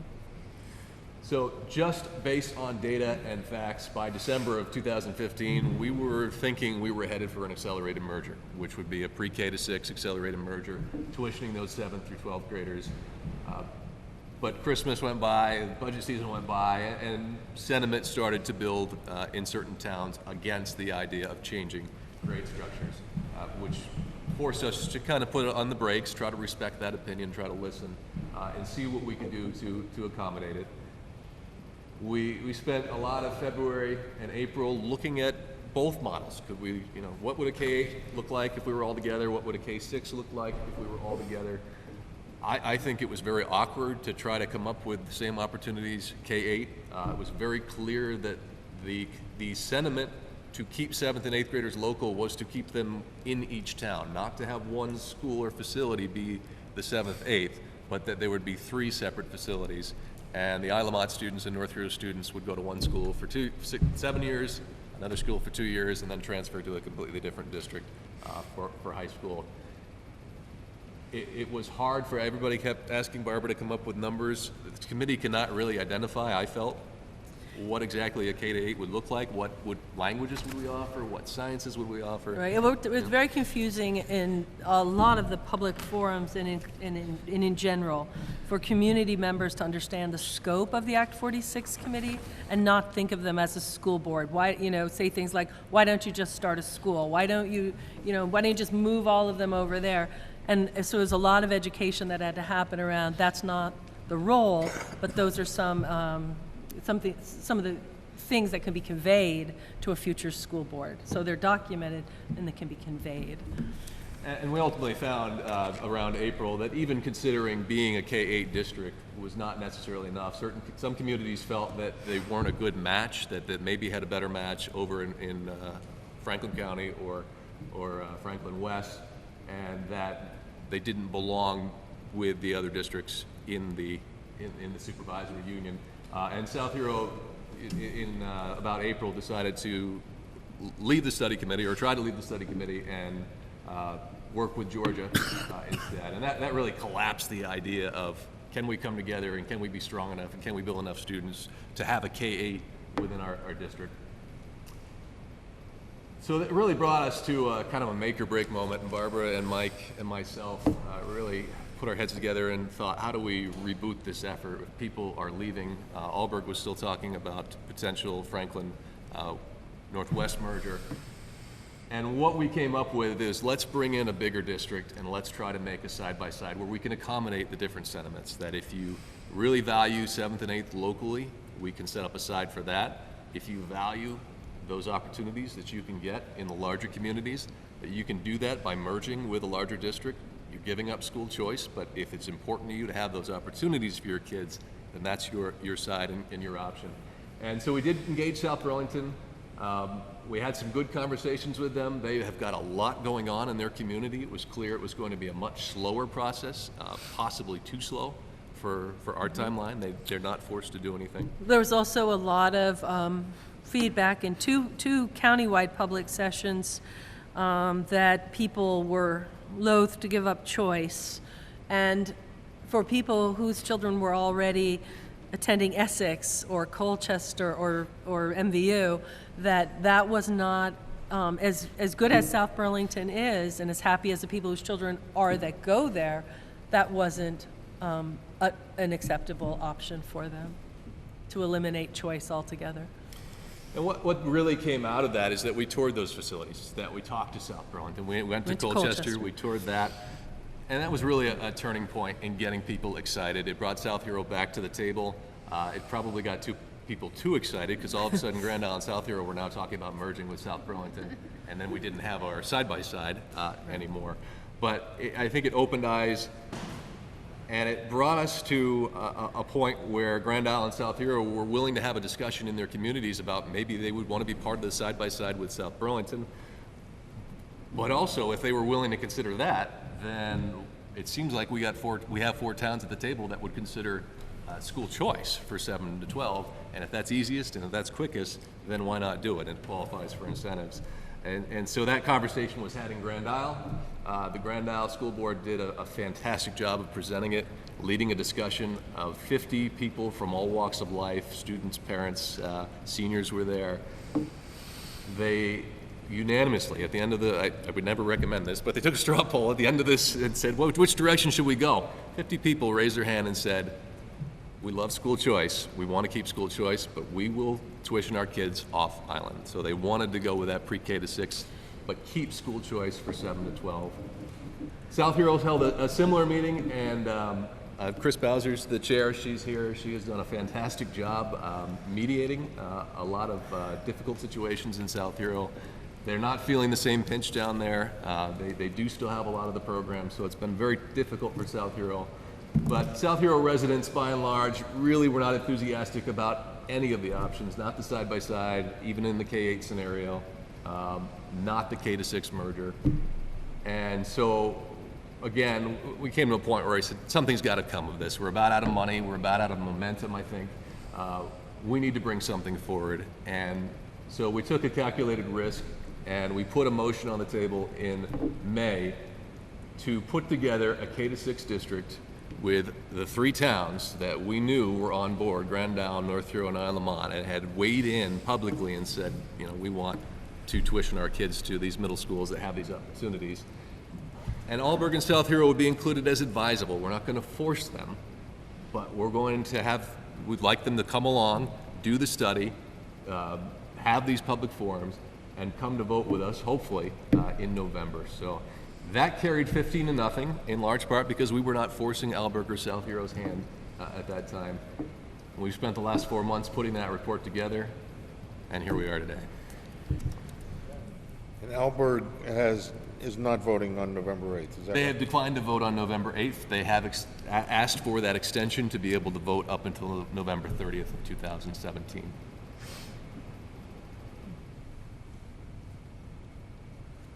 It's not clear to me how, I mean, I thought one of the important things you said was that there's the history of working together in this region of the state is not very, very long. I'm not clear by approving this report how we help you. Well, it seems to me that it might drive a wedge further in. Well, I mean, we got 4 communities go. I think 4 communities putting, 4 island communities putting one thing on the ballot at the same time is more than I could have expected when we started this process. Jeez, I think southeastern Vermont was weird, but I guess not. I mean, I think if you follow Andy's logic, if those 4 communities were to vote in the positive, they would be expanding opportunities for their middle school students. They would be benefiting from all the incentives, including a lower tax rate. You know, we're talking over $4 million over the next 5 years, so it's substantial. Or you got the big mo, you got momentum building in. Got momentum. Yes. I also I'm deliberating whether to say in, because I think often when people do good work, it's invisible. And, you know, and I remember having a conversation with you two about a year and a half ago, That's right. when I had some pretty serious concerns. And I have to just say how much good work you've done. It is not visible, but what we see is strengthening of systems, and I'm also starting to see evidence. You mentioned the whole issue of the pre-K and the collaboration between Alamut and North Hero, which I don't know if that would have happened 2 years ago. Right. And so I do think there are incremental efforts to really look at how by partnering you could create some better opportunities. And I know some of those communities really need stability. They know they need stability. So I do want to just acknowledge how hard you've worked, and that we do see that you are building stronger systems, and we know that they're going to create better opportunities for your kids. So I just want to make sure to honor that. Thank you. In the context of Questions or comments from board members? I guess, I'm struggling with the same thing that you're struggling with is it, I mean, I think in the short term it is good for the students, and I applaud your effort saying, look, we toured these other schools and we're not giving our students what they could have. And that's really brave to say that and to move that step. So I want to support that effort and want to support those kids. And it's just hard putting those other 2 outliers out there.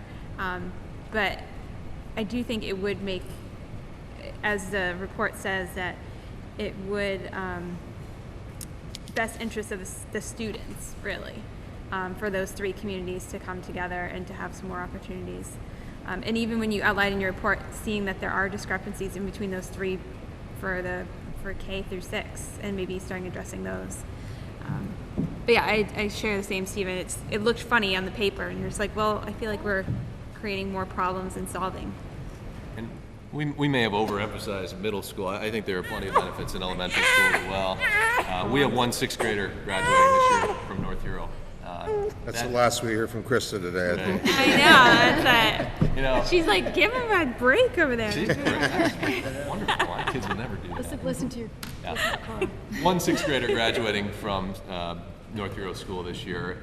Had we had the ability, that child probably should have spent their entire academic career at Grand Isle. And Grand Isle's had the flip problem of having 22 or 23 kids in a class, which, okay, do you have 23 kids with 1 teacher, or do you have 2 small classes? Being able to balance that would just be outstanding for those kids. We would realize some efficiencies simply by bringing those three communities together. We anticipate being able to eliminate 2 rental spaces for different offices that could be moved into the Grand Isle School, which has space to accommodate that, et cetera. I'm sure you realize this, at some point, I think in 2019, the agency and the board is going to have the responsibility to make sure the whole state is consolidated under Act 46. We are all very clear about that. And so I look at an application like this, where there very well may be 2 towns that just wander off. At some point, this board was going to have to, unless they see the wisdom of something sooner, it will have to round all those towns up into something. I would anticipate you would have 3 that you would have to think about in isolation, not only Alberg and South Hero, or assuming that vote isn't positive, if it weren't, but also that Center Island district. It's still going to be small. What would the effect, I'm not going to propose this, so don't get scared. What would the effect be if this board says, yep, we'll approve this five-member district, all necessary? If we amended the application that you came to. Oh, if you said it's only 5? Yeah. Yeah, I suspect it would fail in one of the towns and we would not have a union. That's my guess. Fail in at least more than one. Yeah. Are there other members of the public that wish to comment on this application? Okay. Any other comments from board members? Questions? Mark? Yeah, I thank you for walking us through that, because that's a tremendous amount of work that you've done, and so what I'm gathering is that this at this moment, this is the best plan brought forth.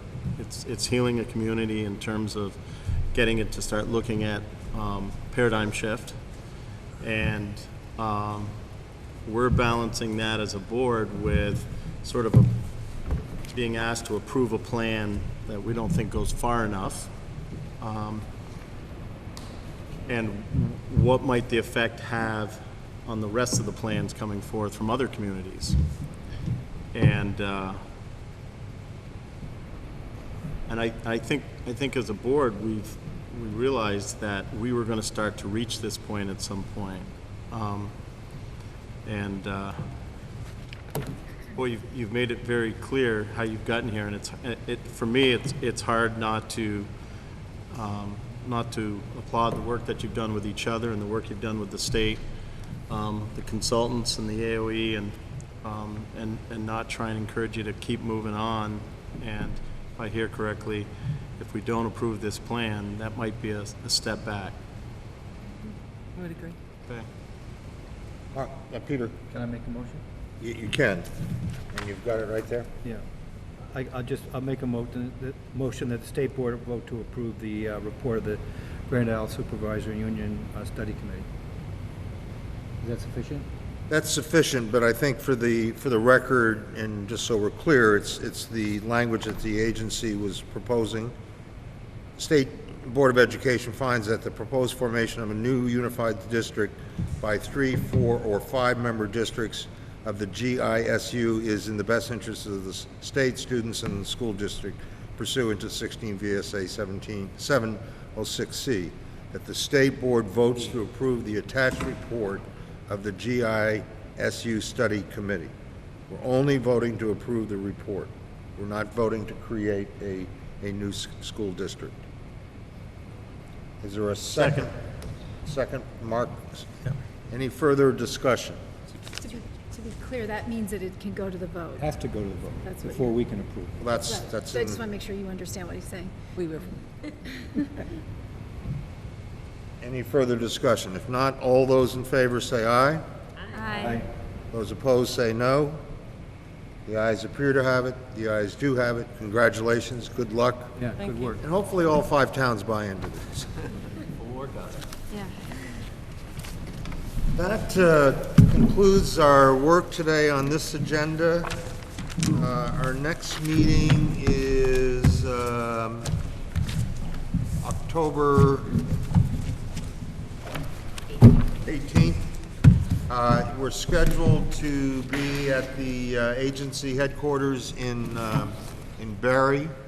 However, that could change if the Vermont Teacher of the Year is named. We may meet elsewhere. Anyone else have any other business to come before this meeting?